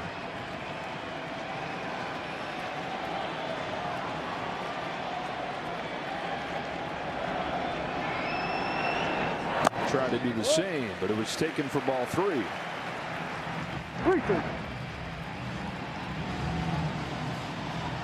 Varland has been warming for a bit.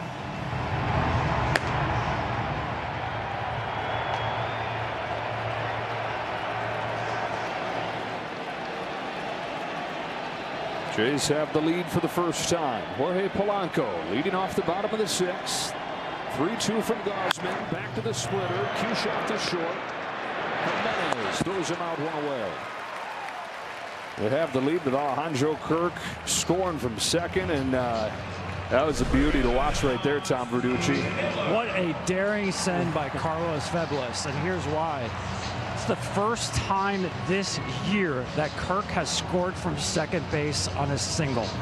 11 times he was on second for a single. 11 times Carlos Febles put the stop sign up. So here we are in game 5 of the ALCS with only 1 out. And he gives him the green light, and I thought for a moment there Carlos was actually going to beat him to the plate when he ran down that line. It just goes to show you, Joe, as an outfielder, you must know your runners like an infielder. You don't need a great throw. Take your time and make just a good throw. It's like Carlos is thinking, hey, does it count if I score? Or can I step on home when we get the run? Naylor here, been their best hitter in this series, takes low.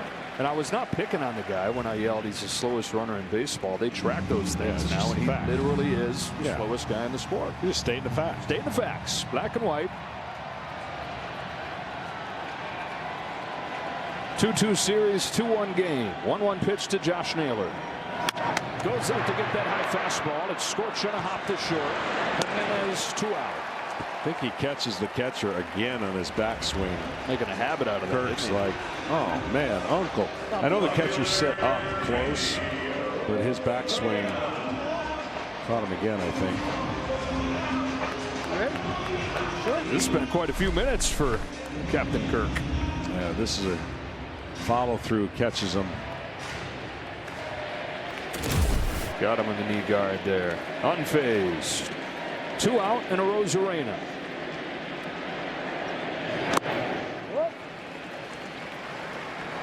Go for 2 today and 6 for 40 in the playoffs.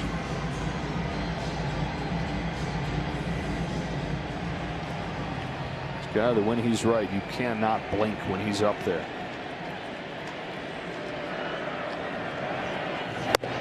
Ahead 2-0.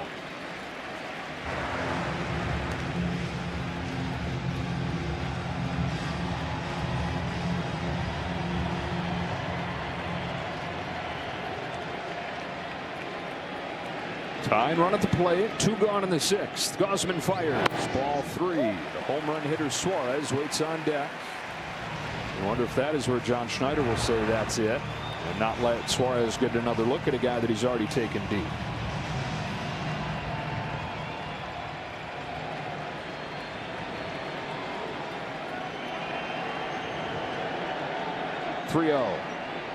Ball 4. Arozarena with his speed is on with 2 gone here in the 6th. Suarez is headed for the plate. John Schneider's headed for the field. Statcast 3D powered by Google Cloud. His home run is the scoring for the Mariners in this game. John Schneider's not going to take a chance that it happens again. And so again it ends at 5 2/3 for the Blue Jays ace. John says if he jogs out there, that means there's a chance that you can keep on going. If I walk, your day's finished. He was walking slow. 2-1. Varland takes over with a tying run at first, and Suarez coming up. And the shadow of Mount Rainier. 2-1. Blue Jays ahead of the Mariners to the bottom. We're in the bottom of the 6th inning. Kevin Gausman is out 5 2/3 in all 3 of his starts, and he hands it off to Louis Varland. Varland, he's been pretty good, except 3 of the 6 hits have been homers. Scoreless inning yesterday. High for ball 1 on Suarez. With 49 home runs during the regular season, top 5 in the major leagues. Connected on his 2nd in the postseason in the 2nd inning today. That has been it for the Mariners, and really home runs have been it for the Mariners. Able to check his swing. Is Arozarena moving at some point here? I don't think so. I think they're going to want to see if he can run into one more. You see the 2 for 29 with men on base the last 3 games. Tells the story. They have out-homered the Jays, but twice as many strikeouts as we detailed, and then those numbers. Well, I think he will have the green light. So you can't just lay one in there. You can't assume he's taken.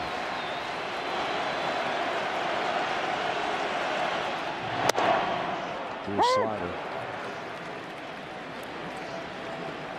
Varland has pitched in 8 of the 9 games in this postseason for the Blue Jays.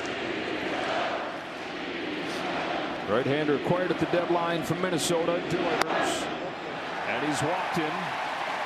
Just misses up. Tying run goes into scoring position, and J.P. Crawford comes to the plate. Schneider asked him, is that up? Marvin Hudson said that it was. Crawford is due for a big hit.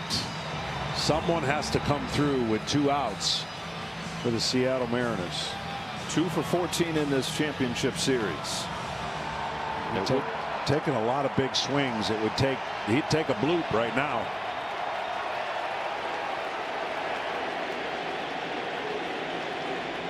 Two on, 2 out. Varland deals. Crawford takes it down the middle. It would be fitting if this was the guy to give him the hit. 7th season with the Mariners. Longest tenured shortstop in franchise history. As Arozarena at 2nd, Suarez at 1st. Ball and a strikeout. Solid glove man. Up and down career offensively, but the one thing he's always been is a clutch hitter. He's got 7 walk-off RBIs in his career. On this 1-1, Crawford takes low, ball 2.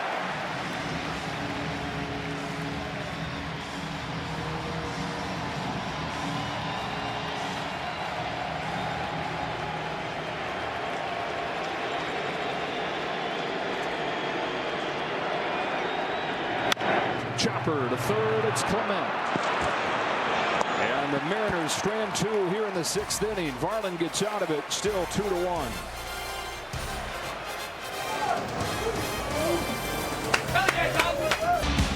Dodgers are going for the sweep in just a few minutes over on TBS. Their staff has a 1.54 ERA in this postseason, and Shohei Ohtani goes to the mound to try and finish it off. If the series continues, Game 5 tomorrow at 8 o'clock Eastern. We'll be with you for Game 6 on Sunday from Toronto. Andres Jimenez. Brian Wu stays in. Jimenez pokes the first pitch foul. Jays tied this game in the 5th inning. The double from Springer against Brash right after they had taken Bryce Miller out. And they took the lead last inning, and Brian Wu's first inning of relief since he was in college.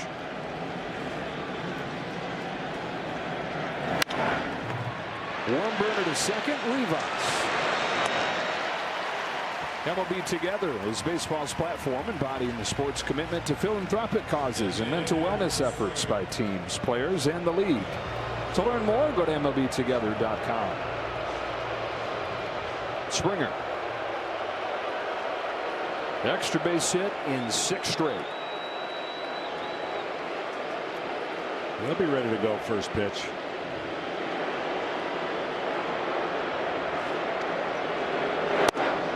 Out of 6, 3 home runs and a double on the first pitch in the playoffs. Yep.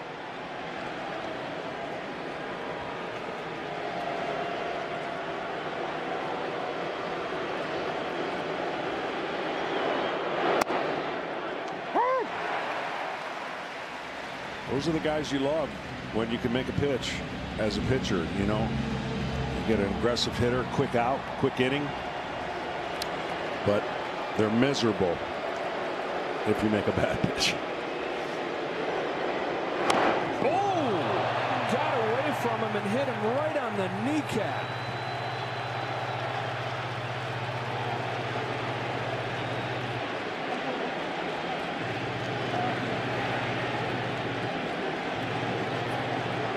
That sounded terrible.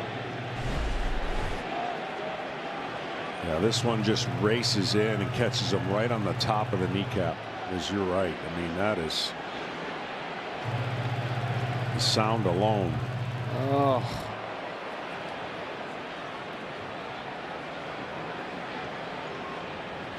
Vlad Jr. the MVP in terms of production, but when you add everything in, what this guy's meant as a leader, as a spark at the top of the lineup, you could make a good argument that this is their most valuable guy.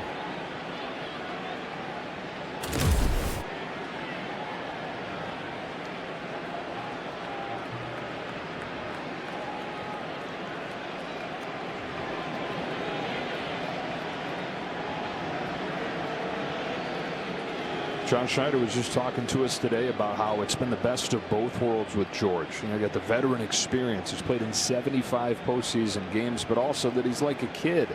Has so much fun down there, and everybody feeds off of that. Everybody else can kind of fall into place and just do their job because they know they got George.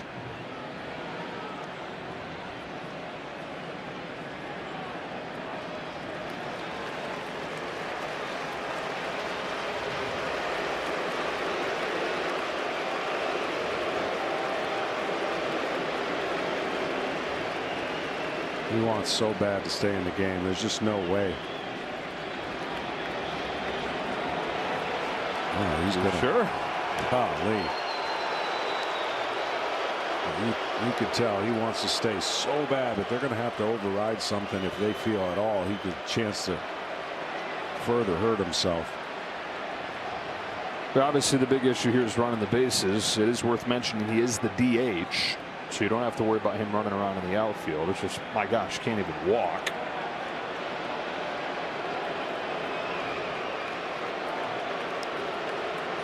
There's no way. You wouldn't think.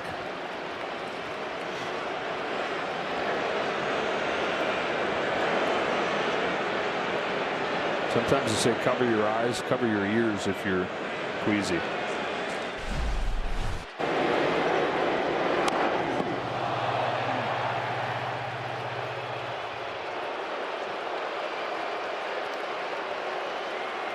There's no way they can let him in.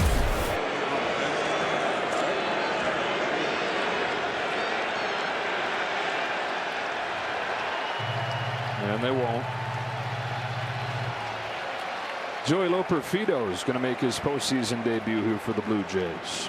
Added to the roster yesterday when they took Anthony Santander off with the back issue. Blue Jays have the lead in this game, but with their sights set on winning the whole thing. There's a somber mood over this moment. George Springer limps off of the field after getting hit on the knee by a Brian Wu fastball. It's getting worse the more he's walking.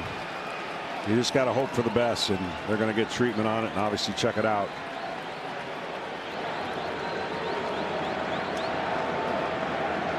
Loperfido, by the way, one of the fastest guys in baseball, over there at first base with Nathan Lucas at the plate.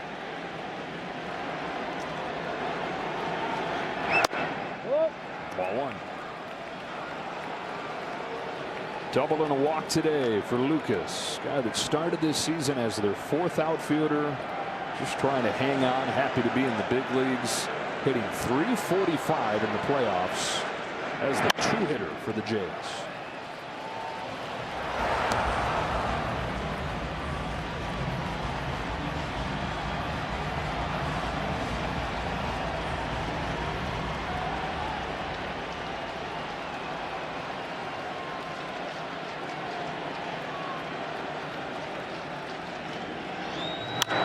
Bouncing ball towards the middle. Loperfido is moving with a pitch. Throw from Suarez just in time to get Lucas.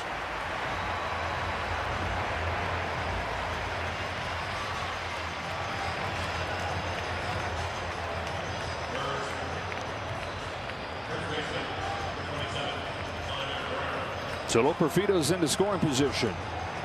Spire warming again. Rizzardo joins him. Going to put Vlad Jr. on here. Second time they've walked him intentionally in this game, and the 3rd time in this series.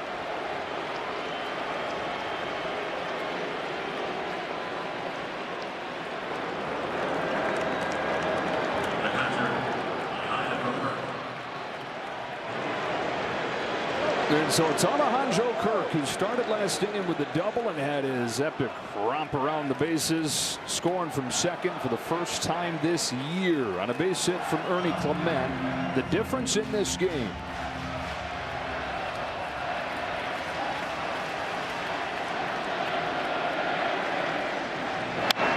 Fouls off Wu's first pitch.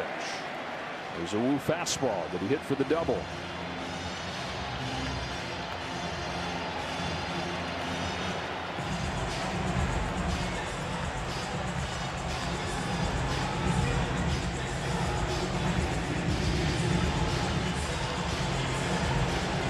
Only one clean inning. 6 of the 7 have been traffic on the bases. Bouncing ball. Wu pounces on it, flips it over to first to get Kirk. And end the top of the 7th inning. We stretch in game 5 in a 1-run game.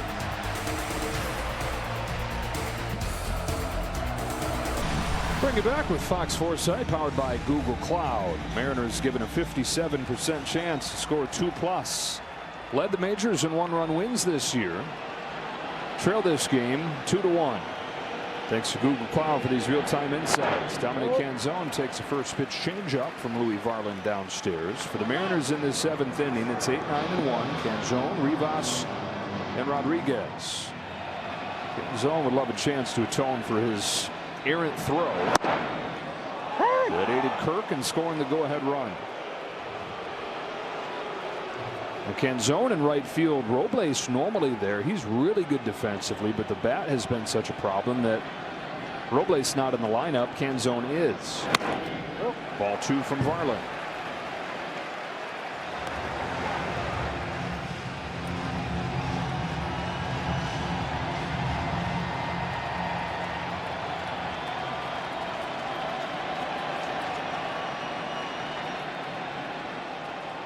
The 2-1.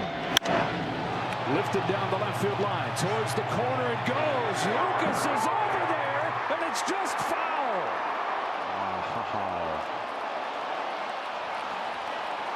Man, oh man, threatened to hit that foul pole. Let's see how much that missed by. Dan Wilson's not convinced that it did.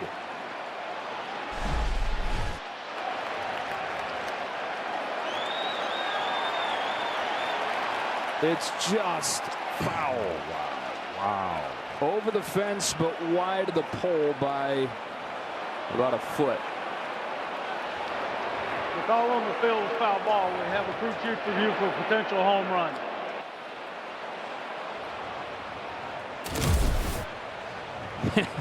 That flight of that ball was rich with tension and drama.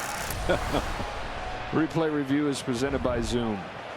Off the bat, it was like, yeah, fly ball to the corner. Maybe. Wait a minute. And then it was foul. You do get 2 challenges in the postseason. But this one's a crew chief. Okay, so he'll still have 2.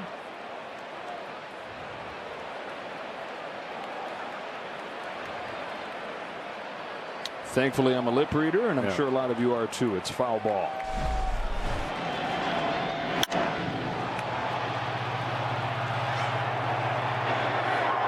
We said the issue for Lou Varland has been the long ball. There's not been a lot against him, but has given up 3 home runs in this postseason. The Blue Jays bullpen, something that's been a question for a lot of the year. 6 ERA in the postseason. 2-2 from Varland. Check swing. He went around. Strike 3. So the question again goes down that left side, and this time the third base umpire says he went around, strike 3. 1 pitch after he was that close to tying the game in that direction. Yes, he did.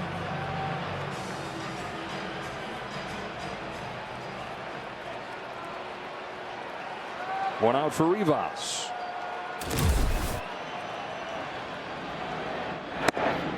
We talk about this bullpen struggling down the stretch, though. Quietly, it became a strength.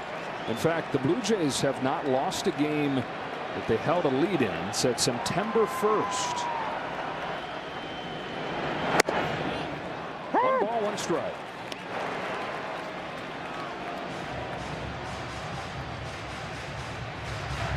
Brendan Little's ready. Julio Rodriguez waits on deck as Rivas is ahead 2-1. Keep on going to Varland. John Schneider unfazed by those deep balls. He said he loves this guy. Got at the deadline. Took him some time before he was comfy with his new team, his new city. He's a Minnesota kid. He had pitched for his hometown team. It's the only organization that he had known.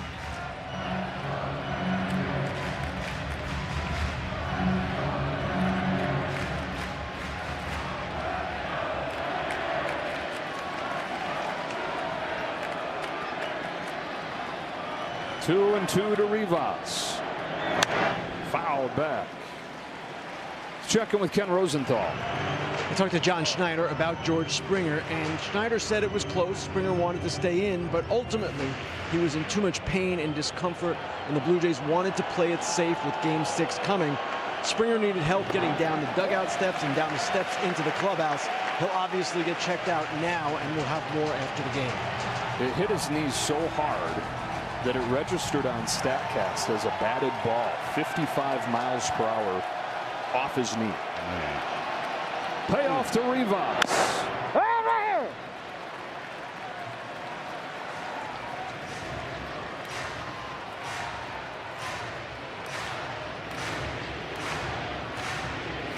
Rivas looking for his first hit of this series, but he's continued to give him these long at-bats. 8th pitch coming here. Top of the order waiting.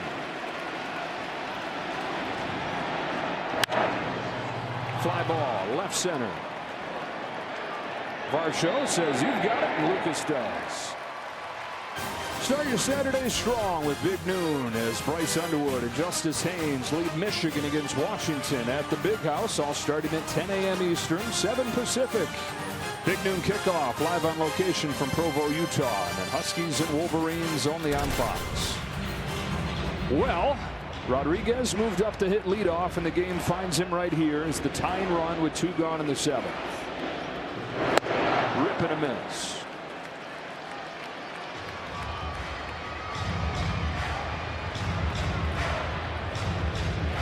He's the guy, though.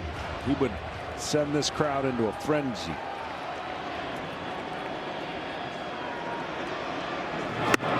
Back-to-back breaking pitches to put him in an 0-2 hole. We sent him into a frenzy in the first inning of Game 3 here. When he went deep, singled his next time, but he's 0 for 8 since then.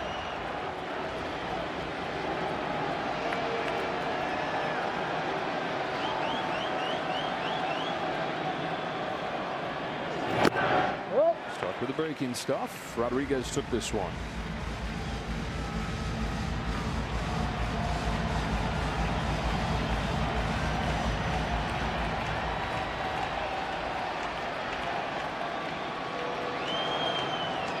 Farland's 1-2. Rodriguez rounds it foul, stays alive. 4 pitches, all curves. Sticking with that? Yeah. I mean, what you don't want to do is make that mistake. Middle to middle in.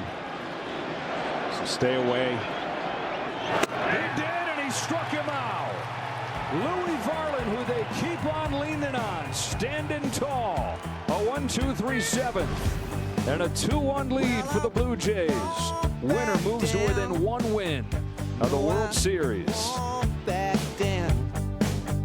You can stand me up at the gates. That's how you let the beat feel, beat feel. That's how you let the beat feel, beat feel. That's how you let the beat feel, beat feel. Let the beat feel, beat feel. Back in Seattle, 2-1. Blue Jays ahead here in Game 5. With the series tied 2 games apiece. Gabe Spire, the left-hander, comes in here with a couple left-handers coming up for the Jays. Varsho, Clement, and Barger. Well, they used Spire yesterday. Well, they were down by a bunch, and he threw a season-high 32 pitches. Bit of a questionable move there, burning that many bullets from one of their top guys chasing the game. But he's back out there feeling okay. Somebody they've leaned on all year. 2-0 to Varsho.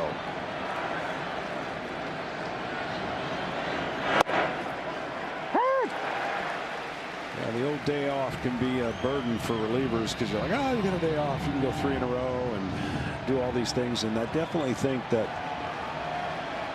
the staff has been worked a lot because the Blue Jays have been just grinding out at bats. Nothing easy.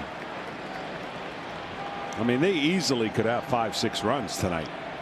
And credit Seattle for at least limiting the damage down to 2 bases loaded, nobody out. They didn't get a couple man on seconds, nobody out. Got 7 hits, 4 walks, a hit batter. I wanted the 2 runs to show for it.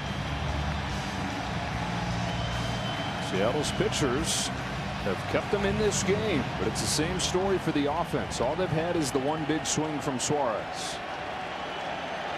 A 3-2 from Spire to Dalton Varsho. Easy one for Crawford. And in the 8th.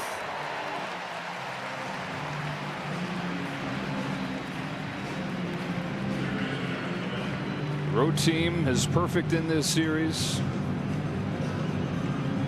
Road team outscoring the home team 36-11. Taking on shades of the 2022 or 2023 American League Championship Series. Texas against Houston, where the road team won every game. Here's a high fly ball off of the bat of Ernie Clement. Back goes Rosarena onto the track at the wall. He's got it. Rosarena with a leap in front of the fence and a tip of the cap from Clement. It stays 2-1.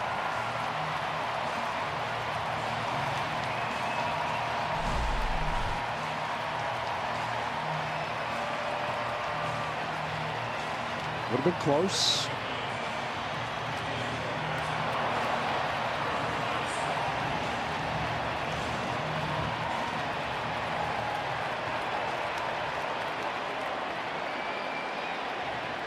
So 2 outs in the 8th inning. Addison Barger instead Miles Straw. So with the lefty on the mound, pinch hitter Miles Straw goes up there. That'll also improve the defense. Straw will take over in right field. 2 for 8 in this postseason.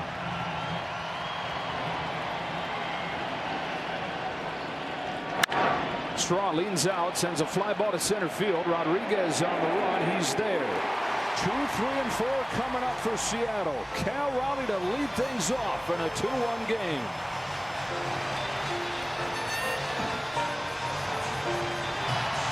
Here comes the home run champion, Cal Raleigh, in a 2-1 game. And for the first time in this series, he's going to bat right-handed. John Schneider calls on Brendan Little. They've wanted to give Raleigh different looks.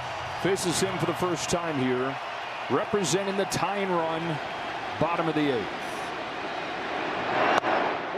Little misses away. Miles Straw, after pinch hitting, stays in, plays left. Lucas flips over to right. I'll say this. They do a great job firing up this crowd in between innings. And the best way to fire up this crowd is to do something offensively. They have struggled since coming home offensively, have been non-existent. They need something huge to happen quick. And they're going to be trailing in this series. Here's a high fly ball, deep left field. Did he get enough? He did! Big dumper! Biggest swing! Game 5 tied!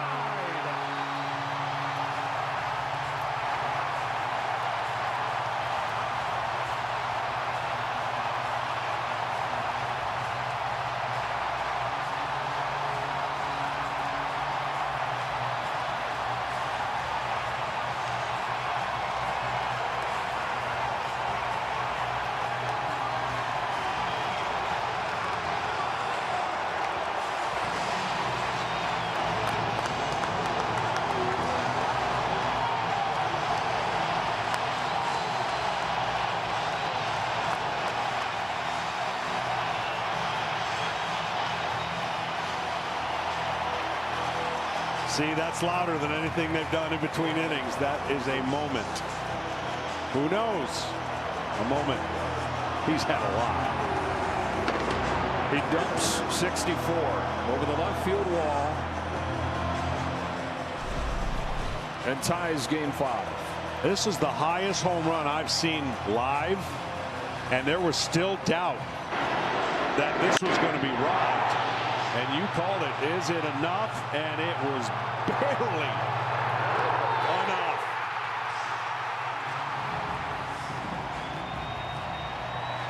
They've been waiting forever.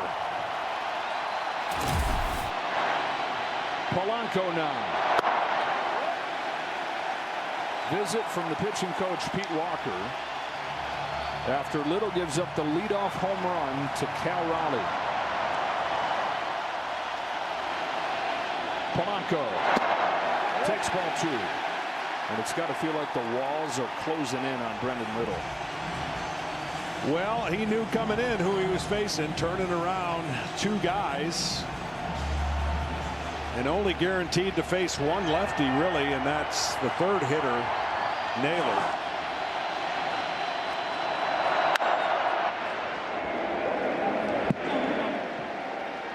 Was hoping to have that sinker not provide a long fly ball. That's for sure. You know, it's one of the many amazing things about Cal Raleigh's season is that he's done it from both sides of the plate. It's like, pick your poison. If you're a manager, where do you want him to hit? That's been the biggest change from previous years. He crushes left-handed pitching.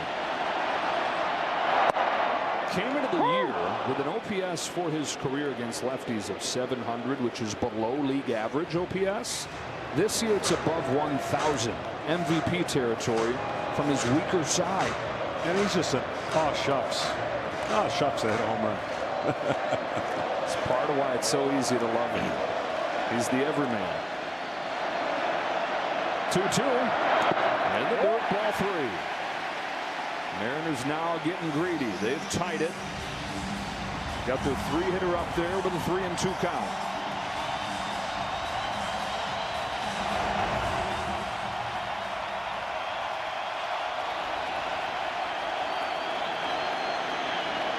Polanco, one big swing after another in these playoffs. This time he doesn't swing, and he's got to walk. Well, in the top of this 8th inning, Ernie Clement was this close to getting it out of here. It's going to be close if he didn't catch it. If I was going to hit the front side of the wall or get off the top of it. Raleigh got it over the fence.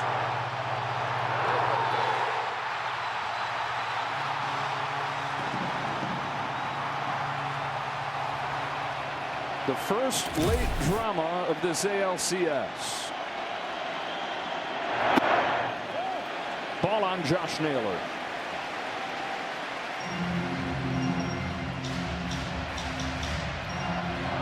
It's been amazing how much Toronto's pressure has been on Seattle, and yet you would think they would have, like we talked about, 5 runs. They only have two swings. And Seattle's got this game tied with 2 solo home runs.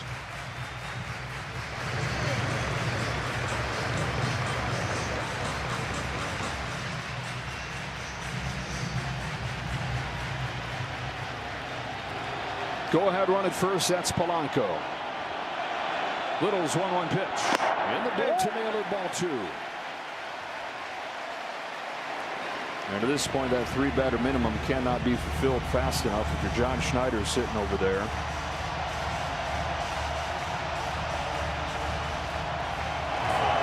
Dominguez ready for Rosarena. Mariners hoping that it's too late. 2-1. Not close.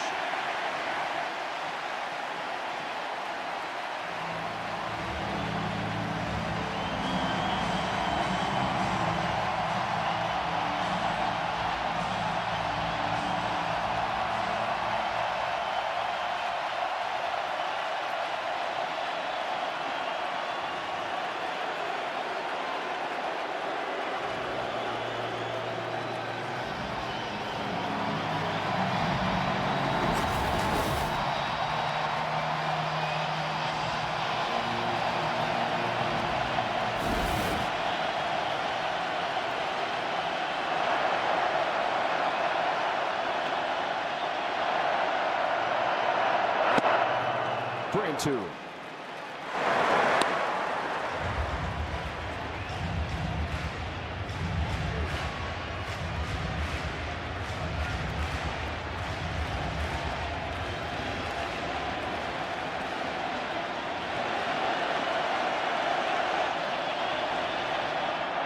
Takes ball 4. Go ahead run into scoring position. John Schneider back to the bullpen. All 3 batters that Brendan Little faces reach.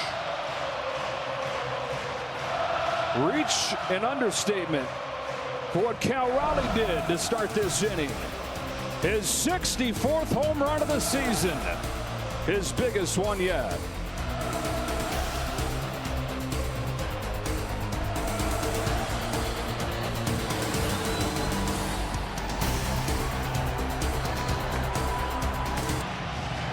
Brendan Little against the teeth of the lineup here succumbs.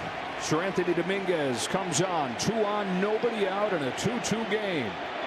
Randy Rosarena takes downstairs, ball 1. And if you're wondering, is there a chance he could bunt? What say you, Joe?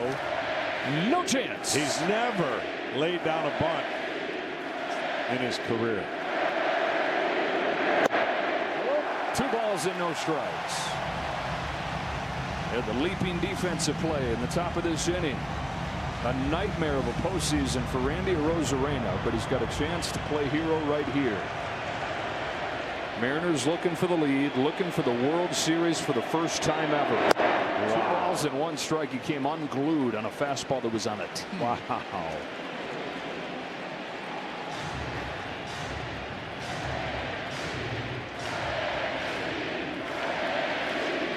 Still behind their guy. Who on a 2-1 pitch gets it. It's unraveling on the Jays. Bases loaded, nobody out.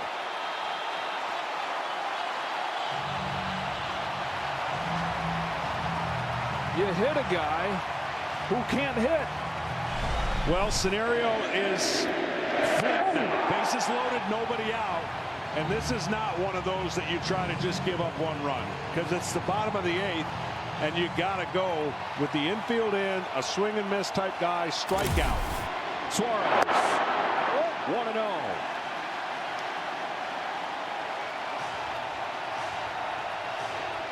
The problem with Dominguez in this spot, he has problems with walks. That's one that goes 500 feet and swinging. Yeah, if you know that pitch is coming, that one's the one that the hitters dream, but he was taken. Suarez somehow gets his bat on that, fouls it off, 1-2. So that swing right there, if you're paying attention between the pitcher and the catcher, was almost in the left-hander's batter's box. This pitch has to be right back in that same spot. Gave him their first run with a home run. Bases loaded, nobody out in the 8th. Suarez takes down. Got one more chance, and then that's it. Meaning one more chance at a pitch away off the plate to get him to swing. That one started too low. Also worried about a wild pitch with Dominguez. 2-2. Fastball. Skied foul. Out of play. The one thing that Suarez really never comes off of is fastballs. Doesn't mean you can't get one by him. It's just he's not going to come off the fastball. He's more susceptible to the breaking ball on the outer third of the plate. Another 2-2. It's another fastball. It's driven the other way. It's got a chance. It's a grand slam.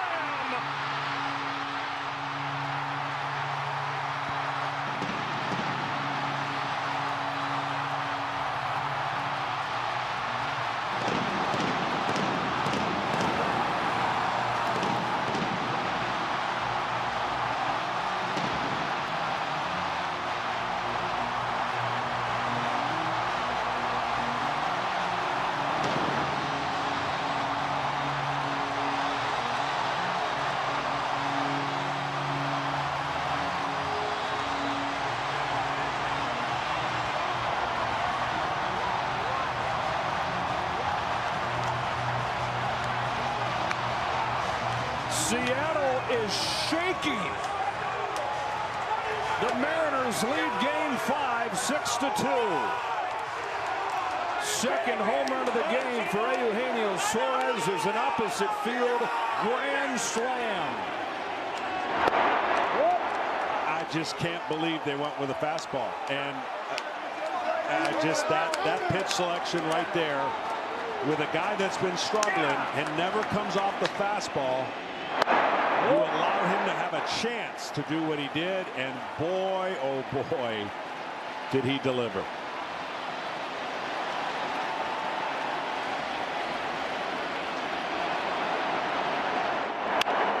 Crawford flexes one into shallow left center field, and finally the first out of the inning. After the 4th grand slam of the year from Suarez. Fastball, same swing, maybe a little late, but the power and the ability to hit a fastball has never been questioned by Suarez. It's can he stay off the breaking ball?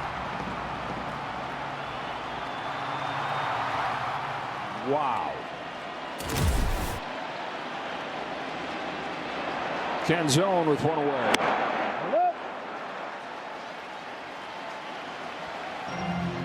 Well, it shows you where Toronto's at on Jeff Hoffman, who for a lot of the year has been their closer. This would be the spot to deploy him 2, 3, and 4. Instead, they go Brendan Little. He gives up the home run to Raleigh, walks the next 2 guys. Dominguez comes in and gives up the grand slam, and the lead is gone. It's a helpless feeling, right? The managers both have had some decisions that when they work out they could feel great, but then they don't, and it's a gut. It's just like in your bottom of your gut. You trust your guy. The guys that come in normally would do X. They didn't. Rivas grounded to second. The Mariners had 7 runs in the 3 games here coming into this 8th inning. They get 5 and change everything. Raleigh tied it. Suarez popped the top off this place with a grand slam to the 9th. Play Ball is baseball's global youth initiative to highlight the fun and accessible ways to play our great game. To learn more, including how to find a league near you, go to playball.org and follow @playball on X, Facebook, and Instagram. Mariners 3 outs away from becoming the first home team to win a game in this championship series. Andres Munoz, well rested, has not pitched since Sunday. Flames in a strike to Isaiah Kiner-Falefa. 6 1/3 in this postseason, has not given up a hit. A little bit outside. 1 ball, 1 strike. It all took 3 games for this place to really rock. It wanted too badly those first 2 games. Sure did. Victor Robles into the game playing right, replacing Canzone. But when it rocked good. First it was Raleigh, and then it was Suarez, his 2nd of the day. All 6 runs for the Mariners via the home run. 11 out of the 12 in the 3 games here. Live by it, die by it, and in game 5, living. Yeah, a lot of things had to happen though to get those home runs, and a lot of pitches, a lot of takes, and some big walks. When we wrap up, stay tuned. They've got the post-game show presented by Strauss. Of course, our all-star cast, Kevin Burkhardt with Alex Big Papi and Derek Jeter. Right when we wrap up. Update you on the Dodgers-Brewers game. They'll tee up game 6 of this series in Toronto Sunday night. Strikeout on Jason Jimenez. Trey Savage in his 9th major league, or in his 6th major league start, is going to try to save the Blue Jays season.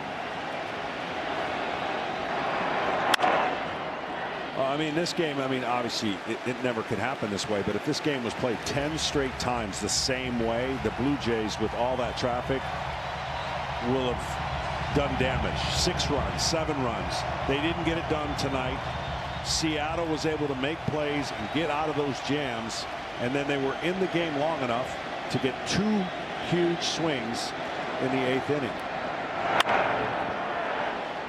You can't keep flirting against the Toronto Blue Jays, though. If you're Seattle, even though you may be up 3 games to 2, you're going to have cleaner innings, because that place in Toronto will be just as loud as here, and that offense is still not going anywhere. Logan Gilbert, the likely starter for the Mariners. He did not pitch great when he faced this lineup in game 2.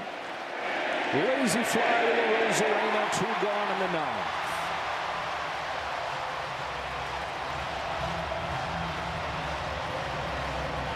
And these Mariners have gifted these fans quite a summer.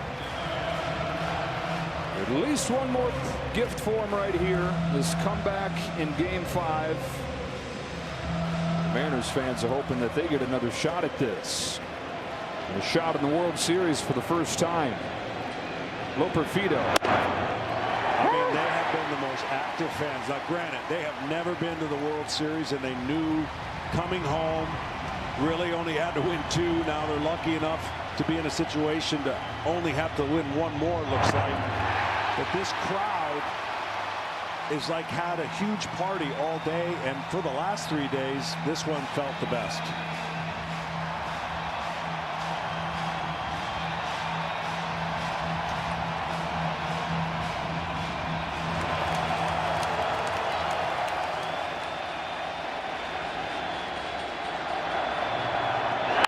Up the middle, Crawford, so close they can taste it.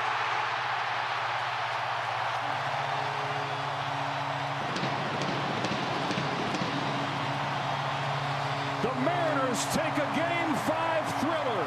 Their 1 win from the World Series.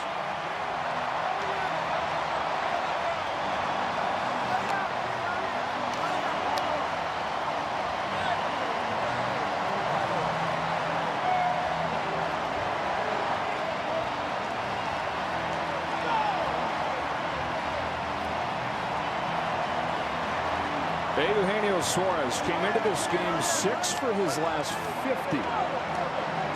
Connects on a solo home run in the second inning.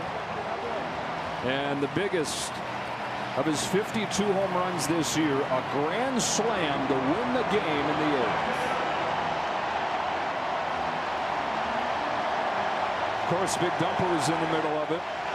Cal Raleigh tied it. His 4th home run of the postseason, 64th overall. It was the home run that defined this team all year. That and the pitching. And don't forget about the pitching in this game. Just 2 runs allowed. Here's the swing, though, that they'll talk about forever. You're not kidding. I mean, fastball, center cut. If nothing else, it was going to get the lead run in, and it ended up getting 4 runs in. And it's a moment. They were waiting for the moment. They got the moment. Now they have to cash in after a day off and head to Toronto. Well, they have the double, and they've been playing that for 3 decades. Now they have the grand slam. It's Eugenio Suarez giving the Mariners a 6-2 lead, and he stands by with Tom Verducci. Thanks, Joe. Gino Suarez, 12 years in the major leagues, more than 300 home runs. But this trip around the bases, tell me what that felt like, what you were thinking. Obviously, this is the biggest home run in my career. Woo!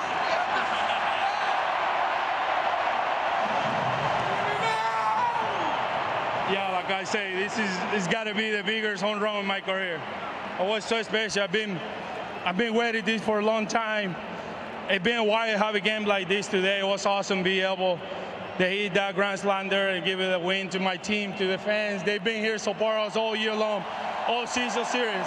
Nobody says it's gonna be easy, but you gotta fight. You gotta stay in the fight, never quit.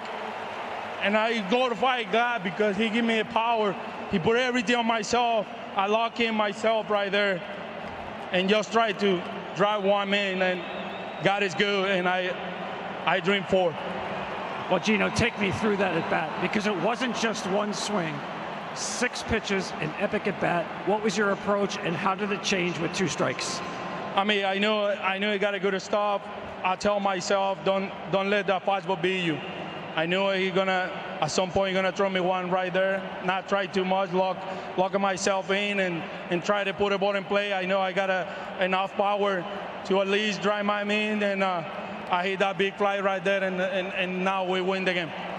Gino, it's your 2nd time here with Seattle. You know what baseball means. What's the Mariners mean to this town? Right now, the Mariners are closer to the World Series than they've ever been. You have the opportunity to go to the World Series in Toronto in Game 6. Tell me about that opportunity and what it means for this franchise and this city. It would be special. This year has been special for everybody in this organization. For our fans, they've been waiting a long time for this moment, and we're here to give it them. We're here to fight for the World Series, not only for the ALCS. We're here to fight for the World Series. We want to give it to them. We want to stay in the fight, and we need them to stay with us in the fight. Congratulations, Gino. Thank you so much. Well, a couple of guys have added their names right along there with Edgar Martinez and postseason heroics. Jorge Polanco in the division series. Cal Raleigh, Eugenio Suarez here in a memorable Game 5 of the championship series. The Mariners are a win away from their first trip to the World Series with a 6-2 win. The comeback rally shoe worked. Kevin, take it away.